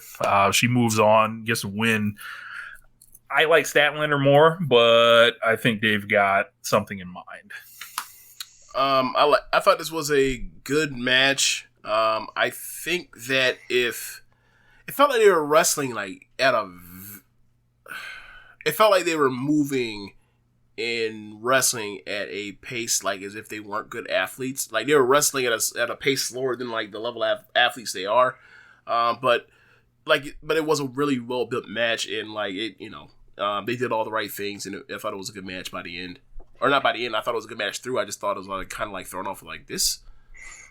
Like I know I watched, I want to watch a lot of shit, but like it felt like they were really slow. So yeah. MJ does PR says Statlander got the aesthetic. I agree. I don't know what do you want me to say to you? So up next we had the post match. They shook hands after, so it wasn't a situation like they were gonna be. So we have our top four. Yeah, so we're down to Thunder versus Jade, and then Ruby versus Nyla Rose. So Nyla Rose Ruby attacked her after the match, right? Nyla Rose did attack on Ruby and left her laying. So, I don't know how you're feeling about it here, but I feel like, and I think this tournament has been booked exceptionally well. You start like, I remember we were talking like how long the tournament would take to play out, but their tournament, it seems like it's just been like, it's been booked to be the segments on the show, and it seems like every one of them is kind of leading to the next one, even if it's like a squash match in between them to build up to the tournament matches. Like, it's being booked with a level of care that I think some of the men's tournaments haven't even had. I agree with that. Because they're springing off stuff like Deeb and continuing, or not springing off, but like continuing Sheeta and Deeb. It's showing that like there is a rivalry, a brooding rivalry between Red Velvet and Jade. Like it, and then obviously what was it? Well, I can't remember what it was, but like there is something between Jade and Nyla. So yeah, they've done very well with it. Obviously with Riho or whatever. Oh, no, I'm sorry. What am I even saying? Rio. Rio's is not even in it. She's in the thing with Britt Baker. But yeah. So they've done a good job, and like them going once a week has made it to where like it is springing off this stuff after the tournament. So like it's done a very well job in that respect. So yeah, like at first I thought it was like they were trying to just get through it, but like them having good to very good matches every week, and also like adding these wrinkles that we always wanted out of the women's division, even though it's still only one match a show. It's doing a lot more for the women's division than ever before, in my opinion. So yeah. So after that, we got the main event: Andrade against Cody Rhodes. Andrade comes to the ring with a knife. The city of 21 Savage, you had to bring a knife. So Cody comes out. The city of who? 21. Were they in Birmingham? The other Birmingham? Oh, you stupid. I was wondering when the 21 Savage drill tracks were going to start coming out. Like, I think he can come out and be himself now. Like, I like to see him embrace, the culture, of the roadmen. The roadman things. So, but yeah, this match was chaos. All of it starts with Arn Anderson falling down as Cody's getting charged by Andrade, and it spirals from there. Is he okay? He's fine. He was back up fighting after. I mean, embarrassment, adrenaline. Like, I don't know if he's okay. For all we know, he made a broken rib or some shit. Because he fell like on like the, I don't know where he fell. Like the ledge. He fell off the ledge. Yeah. And I was like, yo, what I didn't know if that was planned or not. I didn't know what was going on. Because like, why did he fall? You don't know. Look, you don't know the difference. Yeah, he's always used. Yeah, you're right. So they made it to ringside. Cody's getting in chair shots, but Andrade's back with a shot of his own. Andrade hit him in the back with a weight belt and throws the belt into the crowd. The crowd was trying to get them to throw the shit back, but whoever caught it wanted to keep it. Thought it was very notable. Cody was getting booed in Atlanta. I forgot to mention that when he came out. Big boos. He pulled out a laptop. He broke that shit over Cody's head, hit him with the broken pieces. Andrade put a chair over Cody's chest and hit the split leg moonsault for 2. And then we started noticing like Cody's back, and they were fighting around the ringside, and it looks like his back is peeling. I'm just like, what the fuck is that? Like, did he like land in something like when they were fighting around the arena and shit? And then, they went to a break, came back in. Cody threw a chair in Andrade's face to break up a moonsault. He did a big slugfest from there. They did a power slam, or Cody power slammed Andrade, but he blocked a suicide dive with a chair to the head. He pulled the floor padding back, but he was going to do the hammerlock DDT, but Cody broke it up with a backdrop. Cody got busted open somehow, pulls out a sledgehammer, that Triple H, obviously, and then he throws it down, like, nah, we don't need that shit. And then he pulls out a golden shovel, and I'm just like, what the fuck is this? And then Jose is clicking the taser, and you start hearing it, like, where the fuck is that? Jose is charging down the ramp shirtless, and then Cody lays him out with the shovel. And my question was, why in the fuck would they show that man's physique? Like, clearly this dude is a worker. Correct. Like, you know what it was like for me? It was like, and to a far lesser extent, but it was like when Vince started wrestling Austin, all of a sudden he was like, wait a second. What the fuck? How does he have a physique? How does this man have a physique as good as Austin or better? What is going on here? Right. It's like, hey man, you are supposed to be a geek. That is the heat of why this continues. Why are you showing me that you too also lift the weights, bro? That's stupid. Yeah. Just be a geek. It's fine. So that distraction led Andrade hit a dive from the top, and he set up the running knees into a chair in Cody's face, and then that was a delayed 2. So Andrade set up a table only to take a hip toss through it. Then another table got set up, and Cody was on top in a reverse suplex position. He normally does a reverse suplex off the top. Then Brandy Rhodes rolls in the ring. We don't know it's Brandy Rhodes because she's all covered up. She has a hoodie on, mask, rips off thing. Crowd boos when they see her because obviously it's like a reaction. In her residence. Yeah. And then after this. Yeah. And she pulls out the lighter fluid, lights that bitch all the way up. Flaming table. Fire that shit up, Elroy. So Cody does a reverse superplex through the table, but like Andrade doesn't like really take the flame that much. Cody takes the flame square on, and they were both on fire during the pin. Yes. And I was like, why don't y'all just like move a little bit? And then like Andrade's chest was on fire. It rolled. And I thought something was going to go terribly wrong because like the fire didn't go out. I was like, what the fuck's going on? Right. And like Cody, whenever you've seen like these flaming table spots, like the second there's impact, like the fire extinguishes and goes out. Right. So Cody wins 19 minutes. This match, it was everywhere. It was everything. It was like more and not in a good way. Yes. And it was like more of the Cody fighting against the grain, getting booed in his hometown. A lot of away games, James. Why do you keep having these away games? I think it's sad for him to try to lean into this, knowing the type of reactions he was getting 2 years ago as a babyface. Now people were twisting themselves into knots to explain this. I think this goes against the spirit of the promotion. Like that type of Cena or Reigns thing where half the audience just hates this person that's like, being cast in this role that we don't see them as, or we're not receiving them as. And it's like, we continue to go down this road, and I think it's going to eventually start polluting everybody. Like, Andrade doesn't get anything from this. Like, he's not, like, Malachi Black by the end was getting diminishing returns. Yep. It's just fucked up. Like, flat out. Like, and obviously he's, you have the stuff with the sledgehammer and golden shovel, and he's like, people is trying to pass this off as this like 4D working that he's doing. I'm like, no, he's being a dick to Triple H for some reason.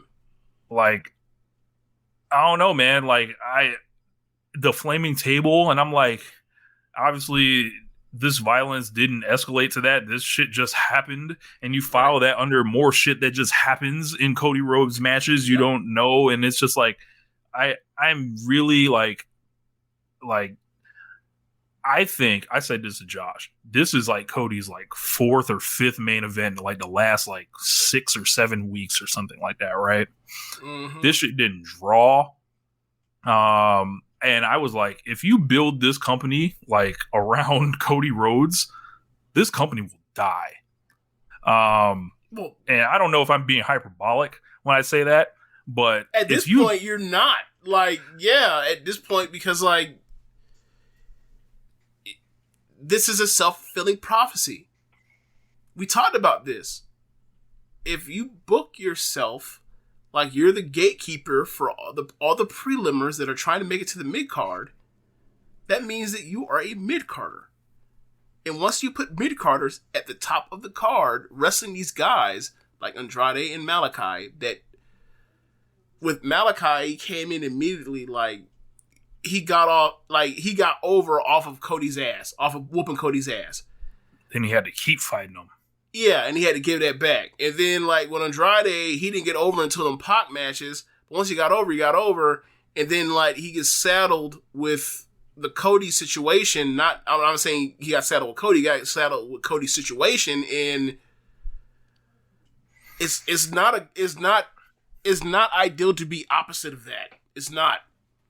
We've seen it. We've seen what's happened with Malachi. We've seen what's happening with Andrade. It's like once we get past this, and on another part, it's like AEW has done a pretty good job of keeping you from having a bunch of.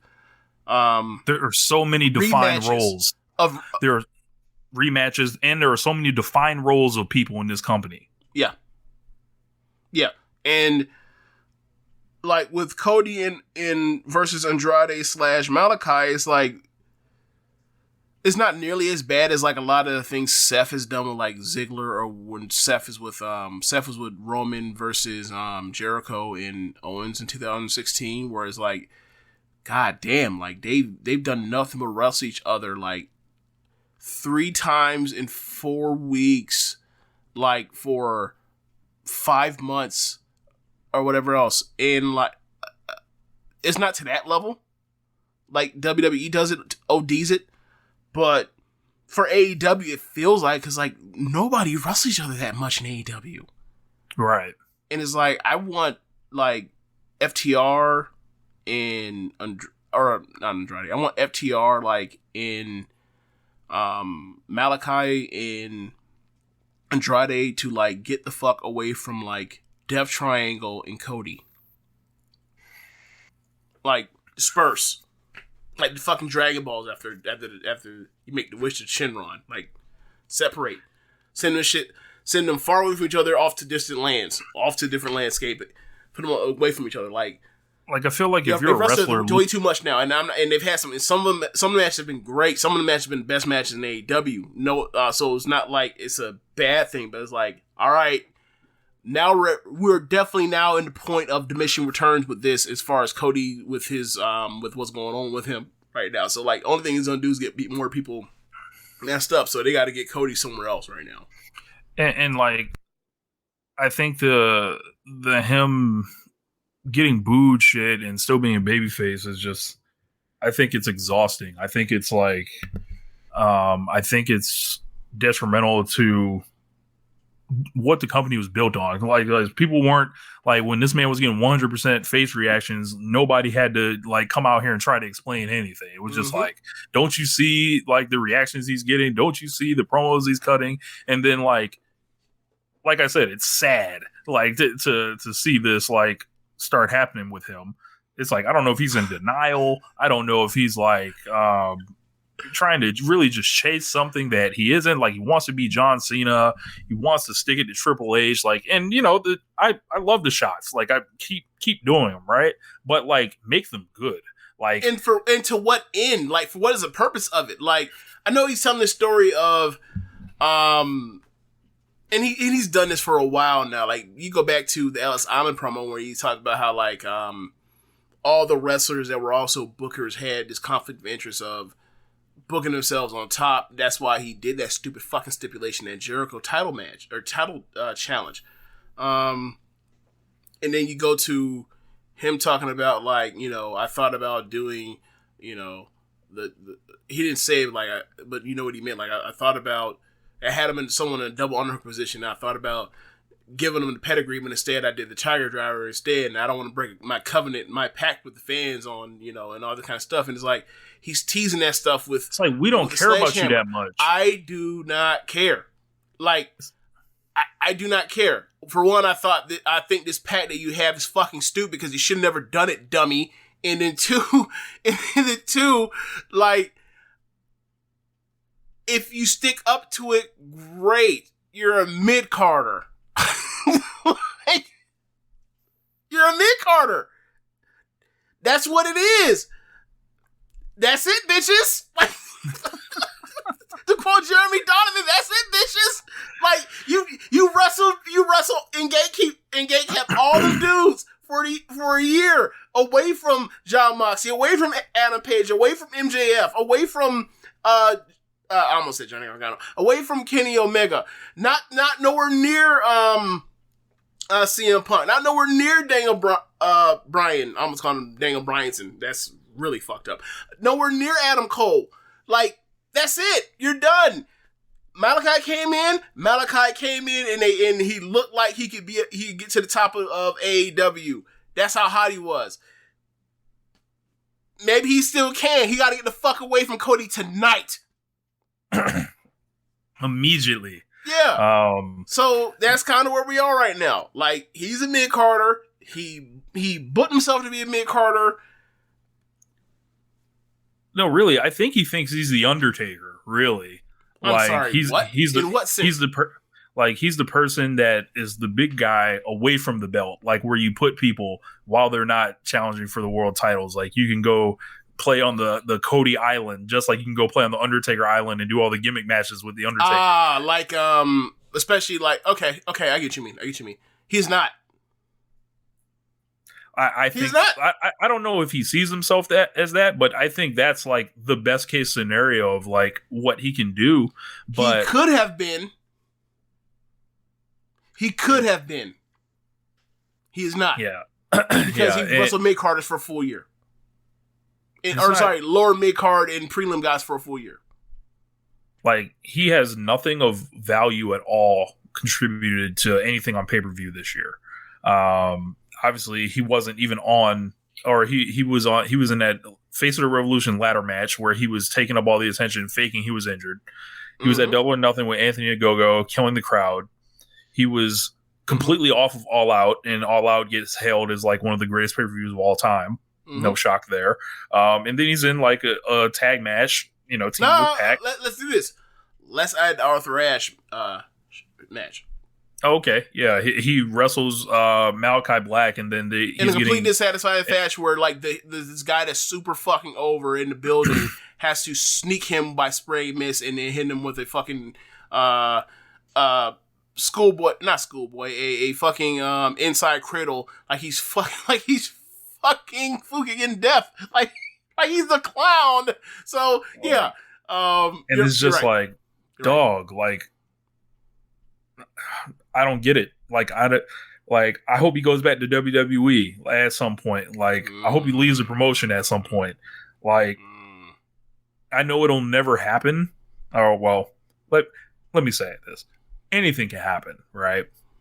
But I know they're trying to get him on a renewal and all that other shit. I'm sure that'll get done, right? But if they keep letting him eat segments like this shit will it's just going to be more negativity, I think. And I'm just going to get grumpier and angrier every time I got to come on this show and talk about how much he fucking sucks. I'm with you. If he's going to be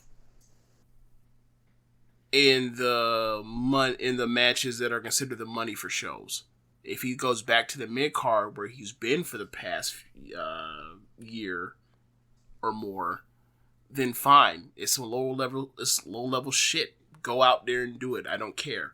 But I don't. You're never going to tell me that Cody's not exhausting because I was like the first motherfucker to ever say he was exhausting. So yeah, like he blew through a shit ton of stuff, and immediately as he was doing it, he was going lower and lower down the card. And nah, bro, like we have Cole, Danielson, and Punk. Like Moxley is taking care of his health right now. Omega is taking care of his health right now. Cody is here. Like, people's suggestion to him is he should go away. I gotta tell you something. If he goes away, it'll be like the fourth fucking time he's going away already. The solution ain't going away unless he's gonna go away for like 6 months or to a year. Yeah. Like, I don't know, man. Or turn heel. But completely freshen yourself up. But he keeps saying he doesn't want to do that. And it doesn't seem like this is a part of the gimmick that's a slow burn towards him being a heel. He seems like he'd rather play heel while still being a babyface, like on some Roman Reigns, John Cena shit. And like, gotta tell you, like, that shit poisons that shit the relationship with fans. Like it poisons and it can poison the promotion flat out. Like it'll be real hard to start blocking Cody out. Like the more visible he gets with this stuff, and like the more like we have to dedicate main events to him, dedicate opening matches or top 3 matches on a pay-per-view or something like that. I wonder how much of that is the fact that like the situation they're kind of in right now with no Moxley and no Omega. Like, if they were here, like, I think he's not main eventing. I think it's, like, it goes on in 9. But man, then again, I don't know how much better it is if it goes on at 9. Yeah. I wish our world champion could help out, wrestling a match or something. Like, fuck. We do a tag match, a trios match, something. Fuck. Like, do we just need to sit? Do I need to start counting the days between Hangman matches? Maybe so. I just had a thought. What's up? I know you're already in a far more negative space than I am with Cody right now. I've been here since 2018. You really liked Cody in 2019, though. We both did. He was killing it. When he's babyface doing shit with Jericho, he was killing it. He fucked himself up. He had a great promo run. He had a great. What he was doing. He had a great program with MJF until the match, and it kept coming back until the match every time. Yeah. He's a bottom of the hours guy. He's a bottom of the hour guy, isn't he? I would have to look at his quarter hours to determine that. But if it was me, I would be like, I don't know, man. I would be, if I was Tony Khan, I'd be like, look, you're turning. I don't give a fuck what you're talking about. What type of, whatever. You're fucking turning. Turn or retire. Right? One of those. Yeah, like we ain't like, here's your list of opponents. Like, we gonna give you. These are the people you can wrestle as a babyface. These are the people you can wrestle as a heel. How about it, sir?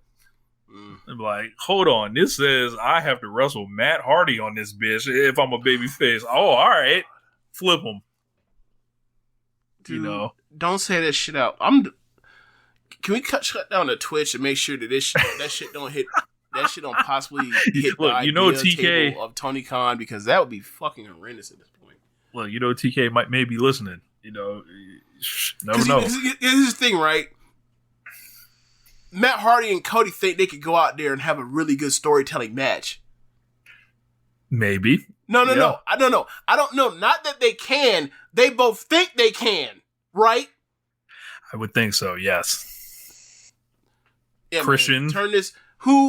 Floyd probably turned this shit off. We done buried Cody. Floyd, if you can hear us, don't empty my bank account, but could you make sure that shit don't ever hit the airwaves? Anybody that works at AEW, as far as any idea of a Matt Hardy and Cody match, please. I don't want to see that shit.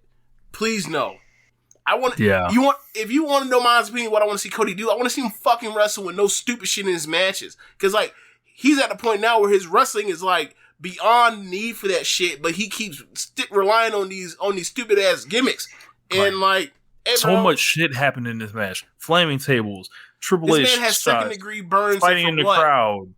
There was a knife involved, chair shots, ripping up the outside mats, doing chairs in the ring, in the corners.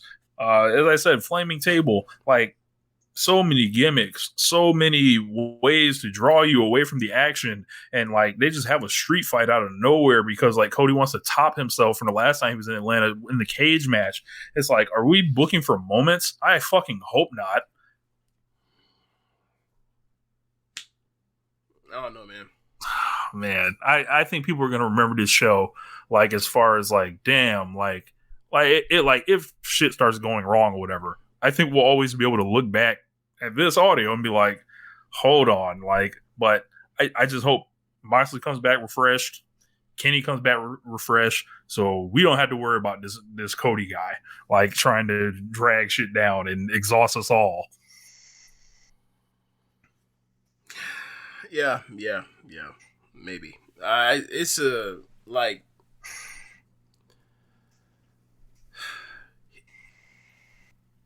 he played it too, didn't he? Yep. That was the least of it was oh, of course he played it. I don't know, man. I think the thing for me is mostly it was so hard while all this is happening. You have to understand it, for those that didn't watch this show and just listen to our recap. To understand this match is all this is happening that he's explaining. And while this is all happening, you're also distracted because like you're trying to figure out what the fuck is on Cody's, what was on the back of Cody's, what is on Cody's skin on his back. Like you wonder if like at first I thought like had he been? I was like, is he sunburned? He's just peeling. That's what I thought. Like this is a severe like sunburn. He's peeling, and it's like what is going on? And then you see the table spot, and you're just like. You were going to go through a flaming table for a street fight, and your dumb ass decided to wear your wrestling gear for one, and then like didn't wear a shirt. It's like, and then Andrade, he had a shirt on, his shirt got taken off, and then they still did the spot. And it's like, then why do you come on and wrestle for most of the match with the shirt on? What do you? Like it was a street fight. You could have fucking came as you are. He could have came out in jeans and a t-shirt, both of them, if they wanted to, and cowboy boots because he could have been like his daddy again. Since he wants to do that anyway. Right. Like, I mean, that's what he's doing in his matches. Like, I don't know, man. It is very tough to try to put this all in perspective. Watch this dude keep going out there week after week. And it's like, I feel like I'm watching a car crash in slow motion. I'm like, does anybody else see this shit? How many times have we had a segment that's like this, of this, like, almost like an intervention point with him, where you have to be like, hey bro, like what is going on? Like it's not like a situation where it's like fuck him, toss him in the river like a murder weapon. But it's like this, like, hey bro, like this is not good. And then it's like a month later, hey bro, this is not good. And it's like a broken record now at this point. It's like it's really bad. It's really bad vibes. Really bad vibes. Yeah, man. It just is. And it also didn't help that like this show was also bad around it, and this was the best match on it. So like it just leaves a bad taste. Where it's like I don't know what the fuck Cody's doing in this match or in this show wasn't good. So it's like whatever. Like let's get to Rampage. I guess I don't even know what to talk about Rampage. Sammy Guevara and Tony Nese had an awesome match. Really good match.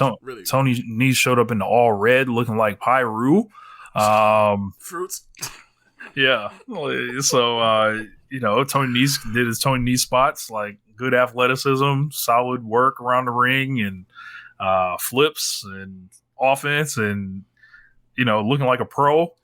And Sammy did his thing and put him away. Okay, so this match went like 12, 13 minutes, and I thought, like, for 9 minutes, it's a good match, but, like, it is stuck in working Guevara's back, and I'm like, if you gave these two 12 minutes, 10 times out of 10, if you told them not to sell a body part, they would have a better match in this 10 times out of 10. So why fucking do this? Like, Sammy Guevara is not good enough at the babyface game so far to be able to lay on his ass for 9 minutes of a 12-minute match, selling peril for a bad back. He's just not at that stage of his game, and quite frankly, that was never his game anyway. That is something that, to be quite frank with you, that is something that Cody could do to expert precision. But that is not Sammy Guevara's game. That is something that Darby could do. That is not Sammy Guevara's game. And I thought that did not play to his strength that well. And then you look at when he finally says, he gets his closing stretch, and he's like, fuck that, what bad ribs? I'm just going to wrestle my match. It was fucking electric. It was like, so why can't I just got that instead? So yeah, like it was a match that it was by no means was bad. It was in fact a very good match. But for me, it was just like, I'm sitting there like, they could have done better because they were trying to tell this story and like, that's not Sammy's game. At least not yet. But it's like, I don't really want to see practice right now. Like, you want to go practice, take your ass to NXT 2.0.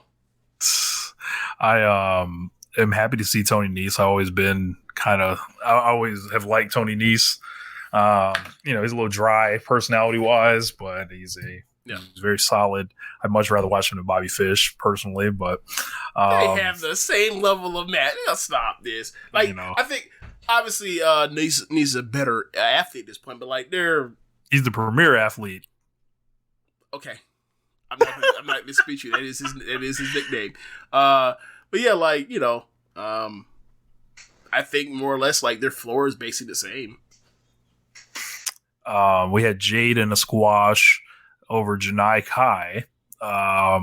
Thunder Rosa was on commentary, ran out to a ring immediately. Jade fucking killed her in one move. Built some heat for Thunder versus Jade. I forgot who it was. It may have been Sean Ross Sapp that was like talking about Janae and hyping her up as like she's really, really fucking good. And maybe she is, but she got fucking squashed. So it's like you hype this woman up that got squashed, and when am I ever going to see her again? Usually these kind of squashes are followed up with something in AEW though. Like I'm sure she'll get on Dark. I haven't watched Dark. Yeah. Like, would she end up on Dynamite or Rampage again? Maybe. Like, Powerhouse Hobbs famously lost in like 12 seconds to Orange Cassidy the first time he fought him. So, usually something happens there. Then we had the main event. She has an interesting look. Yeah. And supposedly she's like really swift with the feet or whatever. So, I don't know why we don't really do that here.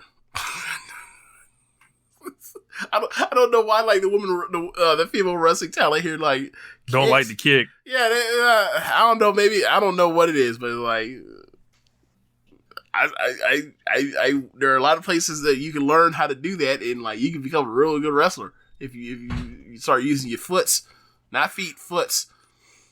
Then FTR got the win over Pac and Pentagon. After Malachi Black hit them with the mist. This actually I felt like went on long. Really? Yeah, I wasn't too into this one as much, but yeah, I was kind of bored actually. Let's see, where did I rate this? I have it on my recommended match list. I gave it high threes. Gotcha. High threes. Malachi with the mist. So, like, I don't know if this was, like, where did he go acquire him? Like, I don't know why he started spitting mist. Like, he just started doing it one day. I mean, I don't know if he did a lore promo about it. I have no idea. But, you know, he showed up to Arthur Ashe. He's like, I feel like spitting Cody in the face. I got mist now. Spray this man. Yeah. Like, I visited with the Great Muta, and he showed me, you know, the technique of the mist, and I got it. But, yeah, that's it for AEW. They've had better weeks. Yes, they have. And they got winners coming in 2 weeks. Bryan versus Wang Man. So, we got John Silver and Bryan Danielson. That match should be awesome. Very fun. Yeah, if they let, like, I think Silver's gonna get more than your average Dark Order member has gotten, as he should. Yeah, he's low key the best worker in Dark Order. Yeah, they 2 weeks. So, and they're doing well on tickets. So, I wonder what else will be on that card. Also it's next week in Garland, Texas, right?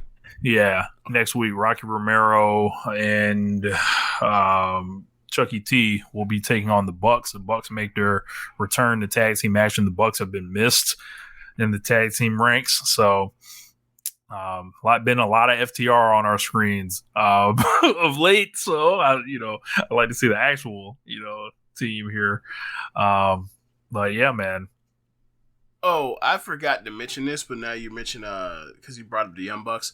So when we were talking about the NXT show, War Games last night, we were talking about, or from last night, and we were talking about the Imperium versus O'Reilly and Von Wagner match. Yeah. So O'Reilly had another tag team banger in NXT WWE, and I thought to myself,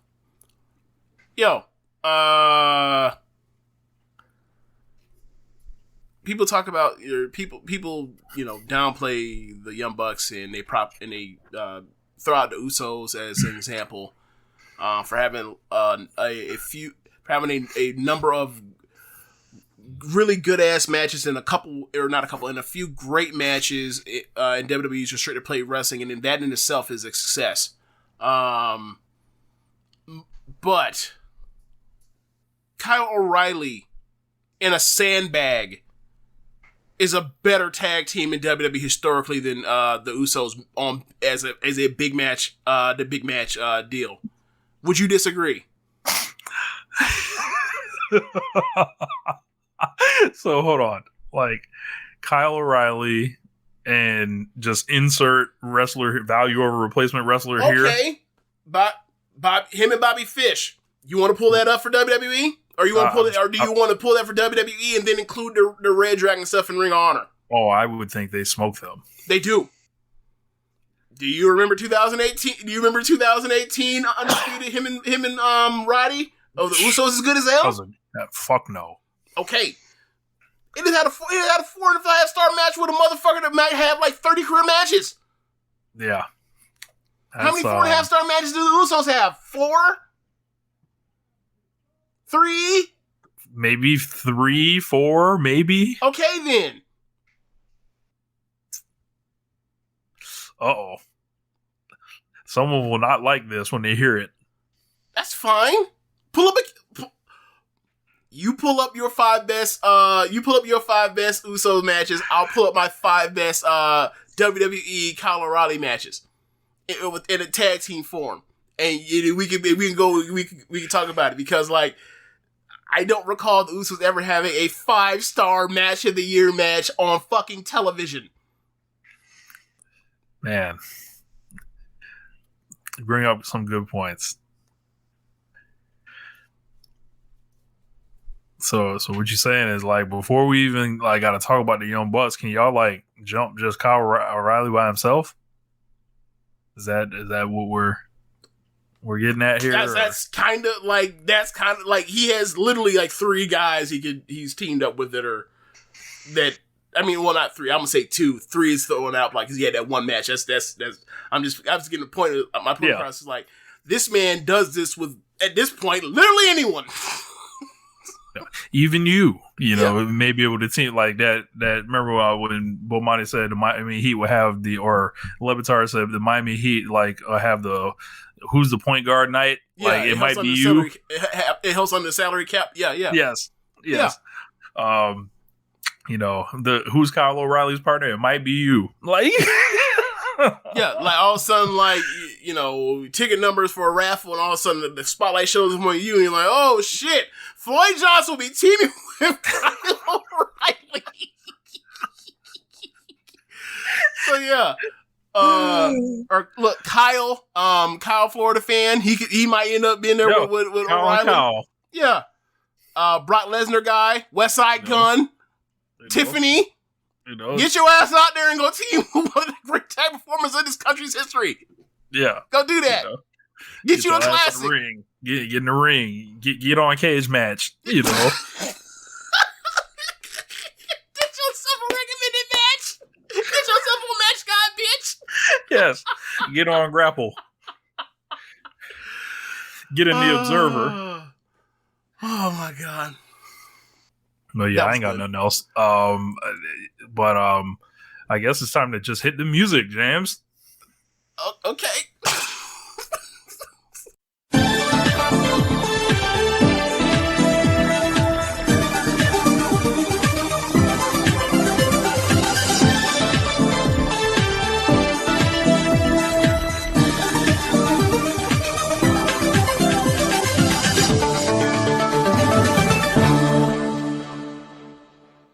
Yeah. Big announcement from Kyrie Sane here. So Kyrie is basically, or not an announcement, people have noticed that she has taken out the WWE stuff in her social media. She's referring to herself as a former WWE wrestler and all that. So everyone's running wild with this.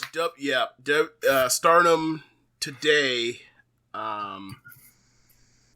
they put out a thing saying that they have an important announcement it'll be 7 a.m. on the East Coast tomorrow. Gotcha. When they announce it. So, the last time they had an important announcement, they gave us not one, not two, but 3 announcements. They told us that like Stardom was going to be on, Stardom was going to have matches on the weekend dome shows in New Japan. They were doing Osaka Joe Hall, and fucking Hazuki came out of retirement. The last time they told us they had an urgent announcement. So, like, they don't bullshit you when they say they have an urgent announcement. So we'll see what this is. But a lot of people are really excited, and I'm trying to keep myself tempered because like I've been on the Kyrie watch since she left of trying to get her back into Stardom. To be quite honest with you, like have you handwritten letters, James? In Japanese, no. I haven't quite figured it. I haven't quite. Yeah, gotta work on the technique. Yeah, I haven't really quite got that one down. But yeah, like, you know, people have speculated. People think, well, maybe it's them announcing because it's time of the year. Maybe it's them announcing that they're going to have their matches on Wrestle Kingdom, and like I think of like historically how they've announced those. They've announced those during shows. During, you know, next big events, announcements. So I don't think it's that. And people, you know, go from speculating after that. But like, if she is coming back, that's a big fucking deal. Like when she retired, she was definitely one of the 5, but probably more of like the 3rd most important wrestler in the company's history. And she was the number 2 star in the company when she left. Like, it was her and Io as a 1 and 2 on a tier by themselves, and Mayu was a distant 3rd that they brought along because they knew she was a you know, underdog babyface act. So yeah, like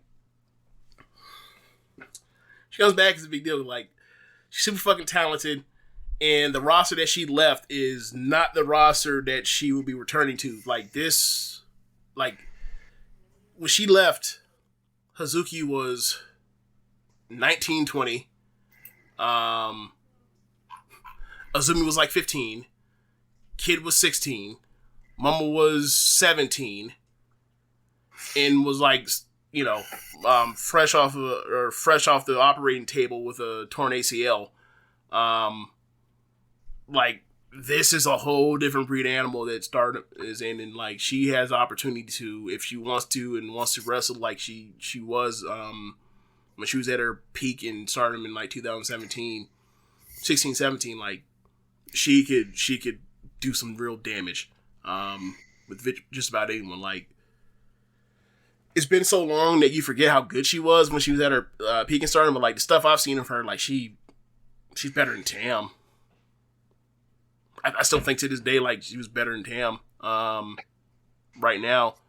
But we'll see. I would love to see them have a fucking match. Like, that's one of the reasons why I like Tam so much is, like, she reminds me of Kyrie. Like, she's not the athlete of Kyrie, but as far as, like... This is going to be the battle for the battle for James.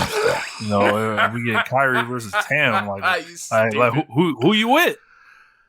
Whatever makes most sense. Like, if it's for the white belt, then like go ahead and drop that thing off to Kyrie and let her go on her retirement run, my guy. We can go ahead and do that. I mean, it threw Tam away.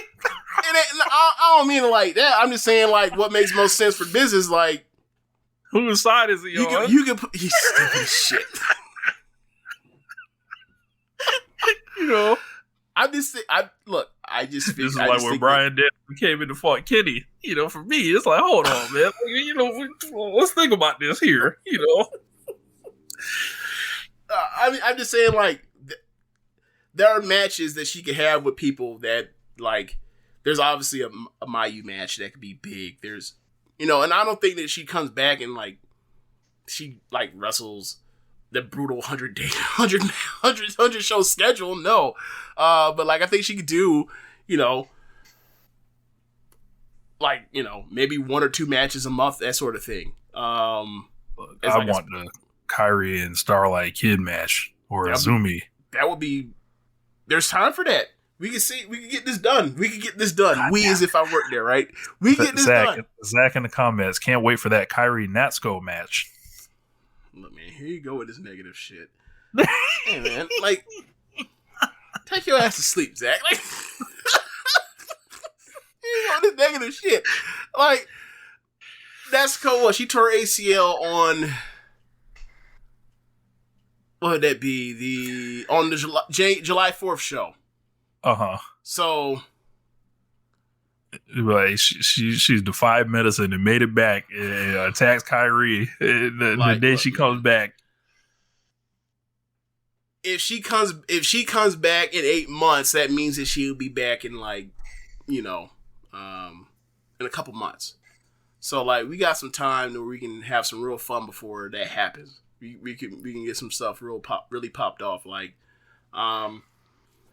don't get me wrong, she tries hard when she's on big JML's in the 7-4 show. Yeah, 7-4. She tries really hard when she's on big shows, but the thing is, if you put her in the main event, she'll try hard. You put her on the undercard, she won't give a fuck, and the whole thing is a fucking shit show. So, Oedo Tai's, since she's been gone, has been a lot better. It just has. I don't mean to downgrade her. I just think the whole entire acting gimmick stinks, and I'm sorry, it just does. Anyway, so what faction was Kyrie in? She was in the Stardom Army, which is basically the proto version of Stars. Basically, the real Stars. Yeah, basically. So it was once all that shit happened with Yoshiko and Nanai leaving to start Seedling, they basically made her, Kyrie, and Io, the three biggest stars in the company. They made them a faction, and they basically just took on, because all the kids Momo just started, Kid just started, Azumi's 13 or whatever. Hazuki was still gone. She wasn't back yet. So they basically had a few people. Jungle was just starting out too. They basically had a few people, and they basically relied on foreigners and the star power of those three as a faction, taking on all challenges from Oedo Tai, beginning of Oedo Tai, back when Hana Kimura's mom was the head of it. And she was there with a bunch of gaijins, and then that was pretty much they put all the belts on them for a 2-year span, and then they broke out they brought back Yoko Bito, who was kind of if Utami threw kicks. Mm-hmm. She was supposed to be a future ace candidate, and then she retired, and then she came back for one run in 2017. She was white belt champion. That's kind of pretty much what it was. Or 2016, sorry. 2016 through 17 she came back. But that's pretty much what it was until Bito came back to help out, and then the kids kind of came through after getting a year of run in Jungle, and then Io and Kyrie got calls to come to WWE.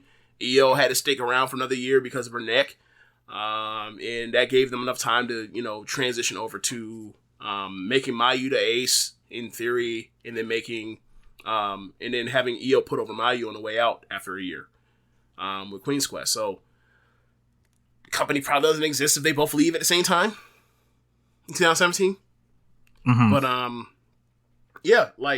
Kyrie comes back, and literally as she leaves, Tam shows up to join Stardom a week or two later.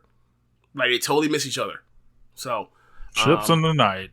Yeah. In a way, it's almost do you remember, you might not remember this, the Kyle O'Reilly Finn Balor thing.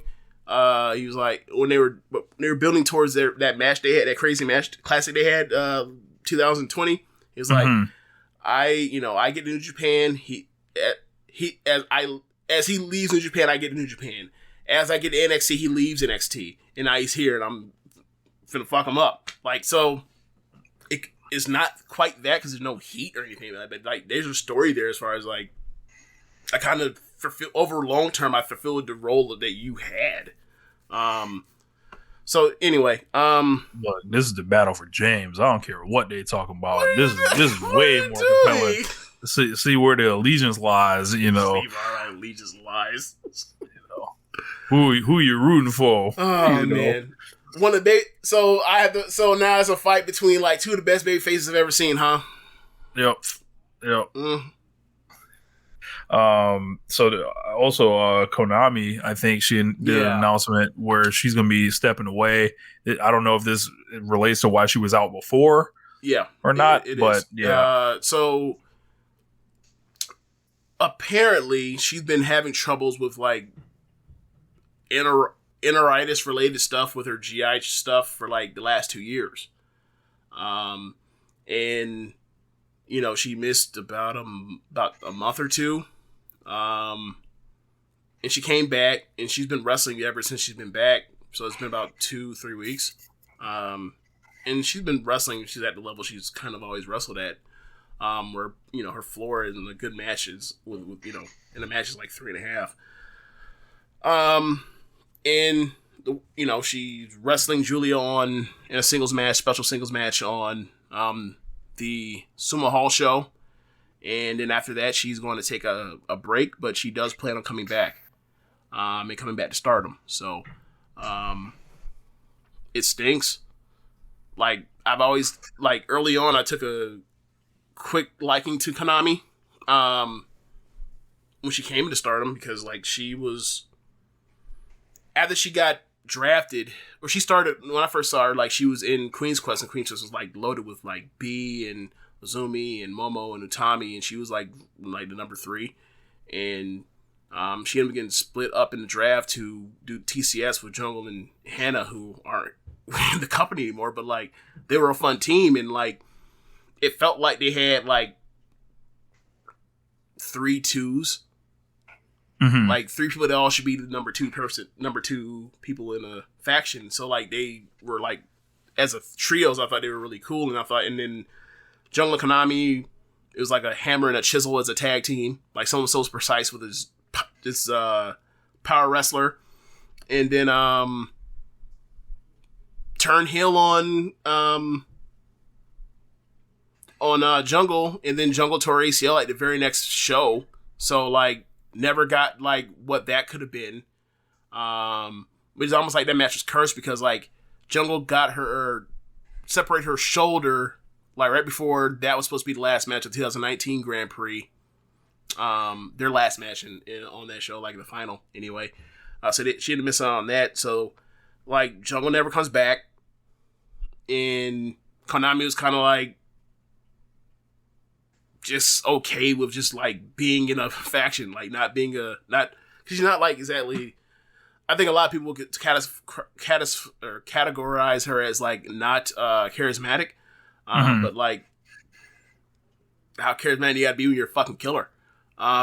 So, you know, before Shuri came around, she was literally, I mean, even still, like, they took care of her as far as tournament time. Like, tournament time, she was always gonna make some noise and always, like, beat people that, like, and garner themselves a title shot. Like, she finished second in the, she was runner-up in the Cinderella tournament in 2019. She was runner-up in the 2019 Grand Prix.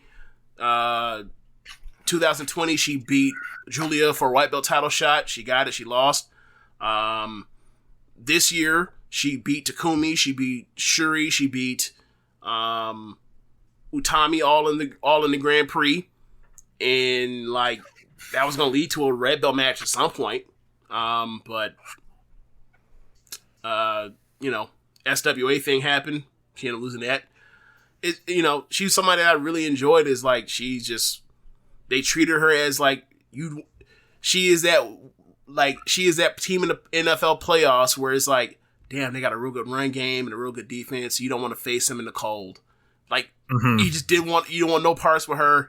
Like maybe she's probably not gonna win the Super Bowl because she doesn't have the quarterback play, but like she's tough, physical team, and everything's gonna be hard earned. So like I've always liked her. So you know, hoping for the best for her because like there's tons of like big matches I wish she could have had and never got to. So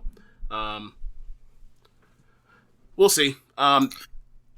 I really didn't think we had much for Stardom, but it turned out to be a decent segment. They had two shows since last pay-per-view. The last two matches I would say to check out between both of them. I heard there was a big tag match that was really good. It was like Utami and Shuri was involved. Utami and Azumi versus Shuri and Natsupoi. That was a Saturday show. Yeah, I'm going to have to check that out. Yeah, that match is really good. But I would say watch the main event from the very last show, and then the show before that, watch the last two matches. Those matches were really good too. So, yeah. Yeah, man. It is Observer Hall of Fame season, so if you guys have an interest in that, something I want to give a shout out to the JML. He actually runs the WON Hall of Fame tracker. If you're interested in peeping out some preliminary voting, that is showing some trends, pretty interesting. So this is almost like the Heismanologist shit? Kind of, yeah. And, okay. And these are like public votes that people have submitted, and it's at WON HOF tracker on Twitter. Very interesting stuff so far. And, you know, Dave was talking about people who he voted for, which is hilarious, who he voted for, who he did not vote for. You know, if you guys didn't hear, but I know he voted for Ishii. He would not be voting for Naito this year. He voted for Edge, or no, he voted for CM Punk. He did not vote for Edge. Yeah, no doubt, JML. I think this is great that, you know, you're organizing something like this, because it's like, I think it is interesting to get people's ballots out there. I feel like all this shit should be public, but you know, I don't know. It's Hitman Punk says, I don't know how you vote for Ishii but not Naito. I can tell you.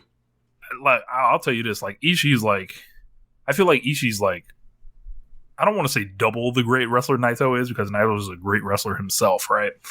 But I can count like the era of New Japan that we all love, like Wrestle Kingdom 9 forward, right? Mm-hmm.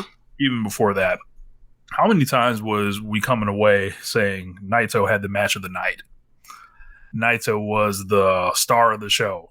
Like, for me, he never pretty much like the times he was in like Grand Prix, G1 finals. And, right. Like when he's wrestling Kenny, like who has like a fucking Rolodex of those. Yeah. Like, I always felt like Naito's like matches were lacking a little bit, right? Like, I didn't feel like he measured up to Tanahashi in the ring, Okada, Omega, Ibushi. Let alone someone like Ishii. Definitely not Ibushi, but like he's someone that was good wrestling against all of them, I would say. Like, it's weird. Like I never saw him as like the worker that they were. This is how I say it. He's absolutely one of the best wrestlers of his era. And like, to be quite honest with you, like the G1 final that he won against Kenny Omega in 2017, like that's one of the 10 best matches I've ever seen in my life. Yeah. The thing with Naito is that like he could give you 1, 2, 3 matches that are in a year. He can't come out here and like compete at the top of like and be like the G1 MVP and be like in the top 3 in G1 average star rating in the G1. Like, if you were like aggregated on Grappler, looking at Meltzer's ratings or looking at Cage Match, he never did that. Like, he could be like top 3 in a block if he's in the B block. And like also with like what he's done to his body over the years with in his neck and stuff, like that is even less frequent than it was before. So, and as that's going, like Ishii keeps plugging along. Yeah, Ishii just like is in his mid 40s at this point, and it's been like almost 10 years of this. Yeah, like and maybe just starting to show slippage now, like this year. And even he was like an awesome tag performer pretty much all year. Yeah. I think Shingo's kind of like chased him down as far as like winning the G1 MVPs and all that. But bro, like look what the fuck Ishii's done. Like it's like Ishii's been top 3 in like the G1 like stuff, like average star rating stuff, like every single year that I've been watching the G1. Yeah, it's I don't know, it's like 6 years. Like nice. You know how hard it is when you got Kenny Omega and Okada and Ibushi and like Shingo just of late, Will Ospreay of late. That's fucking hard. Yeah, like look, you see Okada stop doing that shit. You see Omega left. Yeah, like it was gonna get real hard for like him to continue doing that. So that's why he And balanced. Right. Another thing about that is like Ishii has been doing that while being a mid-carder throughout the entire experience. Like that is a guy that he may main event 2 shows on a block on a tour of throughout the block of a G1. Like he might get a title shot a year, and that's it. Like when we were in the middle of when Azumi was in the middle of the back end of her Grand Prix run, and I was saying like, dude, like she keeps coming out here and she keeps having like these high 3s / 4-star matches in like 7 minutes, 12 minutes. I was like, I'd ask you like, aside from Ishii, is she the best mid-carder in the world? And you were like, she's in the discussion, but like the caveat was non-Ishii. so for me, yeah, like Hitman said maybe his point was harshly worded to Ishii, not to disrespect him. I just think if I had a ballot, I'd have a little bit more weight to selling out the building, which Naito can do more compared to Ishii. But okay, so here's the thing, right? So it's a half and half thing when it comes to the Observer. It is if you are a top draw of all time, you should be in. If you're a top worker of all time, you should be in. Ishii is undisputedly one of the greatest in-ring performers of all time. In like he is doing it at the lowest level of protection possible. Doing it at the lowest level of protection possible while also doing it in like the era of the best wrestling ever. Yeah.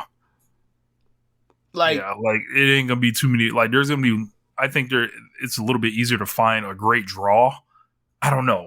This might sound sacrilegious, I think, to people, but like I think is like we're more likely to find someone that can draw like money like over another time than to find another Ishii that just shows up in the most competitive era of wrestling doing what he's doing at his level. Like I feel like what Ishii's doing is kind of more rare for me. And there's also the part where it's like when Naito is like he might be the top draw, but he's not the ace. He'll never be the ace. Like it's the torch was passed from Tanahashi to Okada, and like while he does sell more merch and LIJ sells more merch, is like, can we also be honest? It's like it's freaking Shingo and Hiromu also in the thing, and like I understand like he sells like the Naito Bears and he is a great draw, but like. As a staff, record label, and crew, much like the rest of these top promotions that are on that when they're on fire and of late, like there is no Hulk Hogan draw to where if they don't show up at the house show, the gate goes down 30%. There is nobody that's like that. Like Naito, is their top draw, but he is not like so demonstrably better. Like it is not like he is Steve Austin in 98. No disrespect. He's awesome. But he is in this run of New Japan Pro Wrestling, like he is on the second tier, maybe even the third tier as far as like the top in-ring performers. And then he's a top draw. And it's like, you look at his career, you look at how up and down it is. And then also, like, what was supposed to be his big run to actually carry the day for him, he got fucked up from COVID. And, like, I don't know how you hold it up.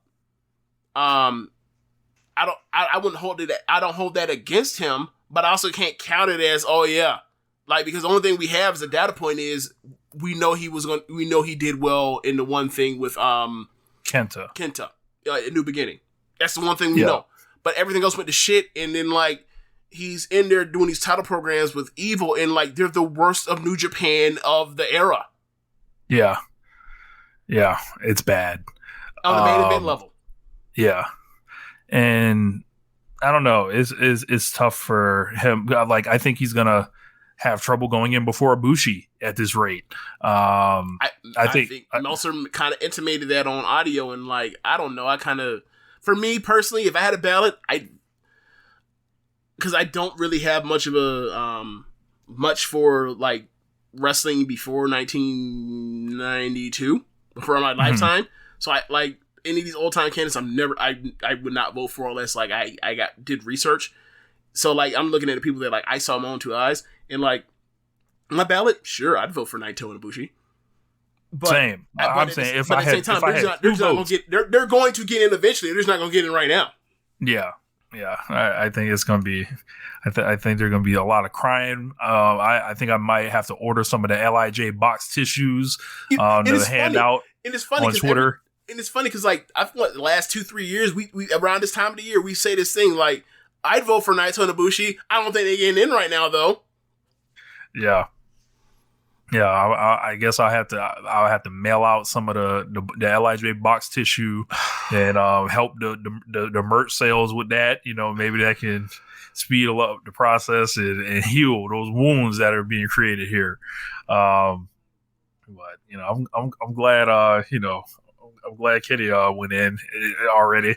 Okada's going to get in pretty much this year. I think I want to say the public ballot, maybe he's like 83% if I'm not mistaken, which I still feel is too low. Like, there are still people on this public ballot not voting for Okada. I feel like we should all shame them. Yeah, but it should be like who are these, like, 4 voters or 6 voters that didn't vote for King Griffey Jr. to Hall of Fame on the first ballot? You're fucking morons. Yeah, I'm sorry. About? Like, bad. And then the U.S. candidates are pretty interesting as well. Like, CM Punk is due for a big bounce back year, I think.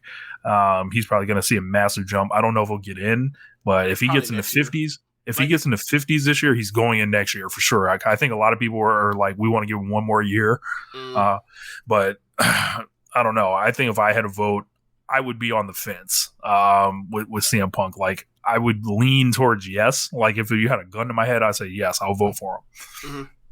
But I understand wanting to see another year from him. Yeah, it's going to be a weird space with, like, it's going to be a really weird space because, like, WWE has flattened their guys out so much that it's like, I don't know when the next WWE person is going to get in. Like, is the next best match like Becky Lynch? I don't think Becky's going to go in.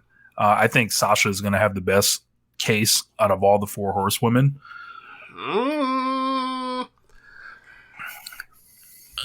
Amongst those voters?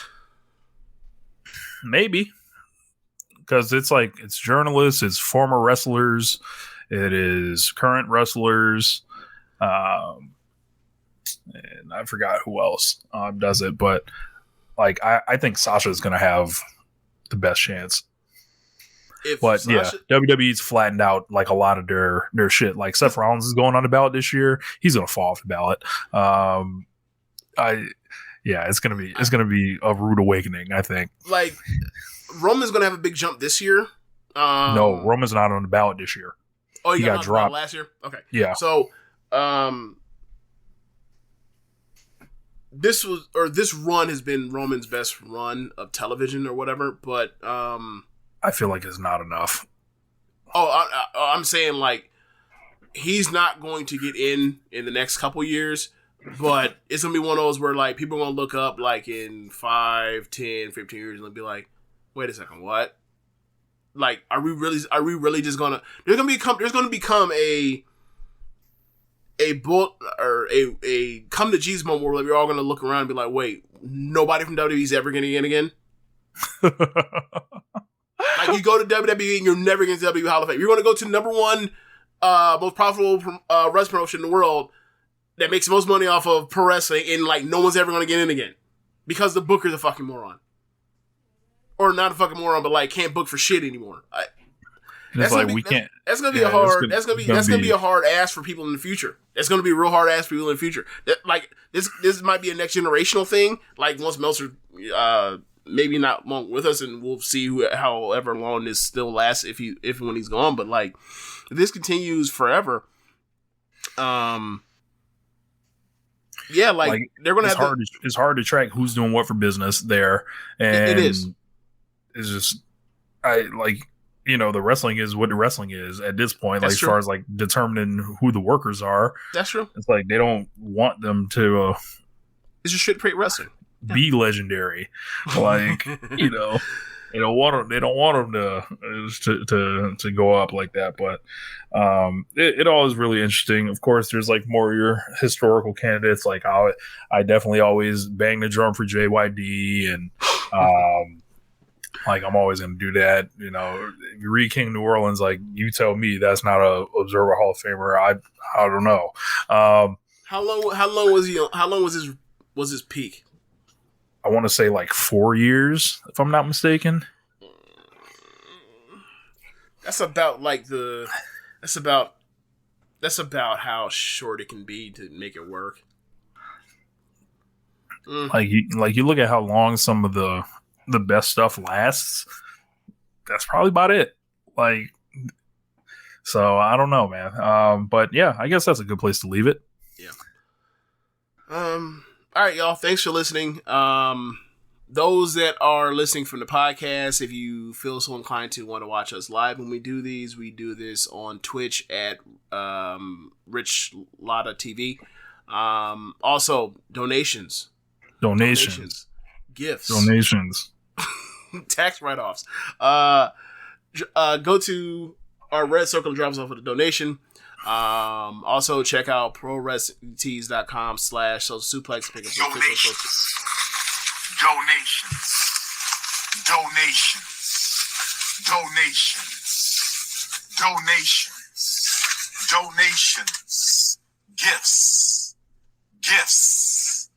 gifts.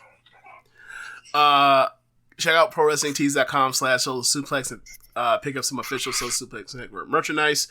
And check out the other shows on the network besides One Nation Radio. We have Keepin It Strong Style. We have the Ricky Clive Wrestling Show. We have Come and Watch This Shit. We have the Grave Consequences Podcast. We have 8-Bit Suplex. We have All Things Elite. We have Great Match Generator. And we have AEW Match Guide. Thanks for listening, y'all. Later. Vote on the Kiss Awards. Yes, vote on the Kiss Awards. In the next week or so, we're going to have to do a cut down show, aren't we? We are. We're going to have to come up with a bracket. Cut down show we normally don't record, but we can probably stream it. We'll stream it on Twitch. Trying to think of the year-end stuff that also comes. So, Best of is on the way. FOH going to get recorded. FOH on the way. I don't know what we do with New Japan and with WWE. Like, do we basically like do how we have Tanya on and like explain to us the year of 2021 for New Japan and WWE? Or is how we're gonna do it? We'll have to figure it out. Or are we just gonna say nah, just do a Stardom AEW show and just run it? Look, maybe like or I feel like that Magic Johnson like. I ain't gonna like you do the WWE one like I ain't gonna. We'll figure it out. But yeah, that's the end of the show, y'all. So thanks for listening. Later. Peace.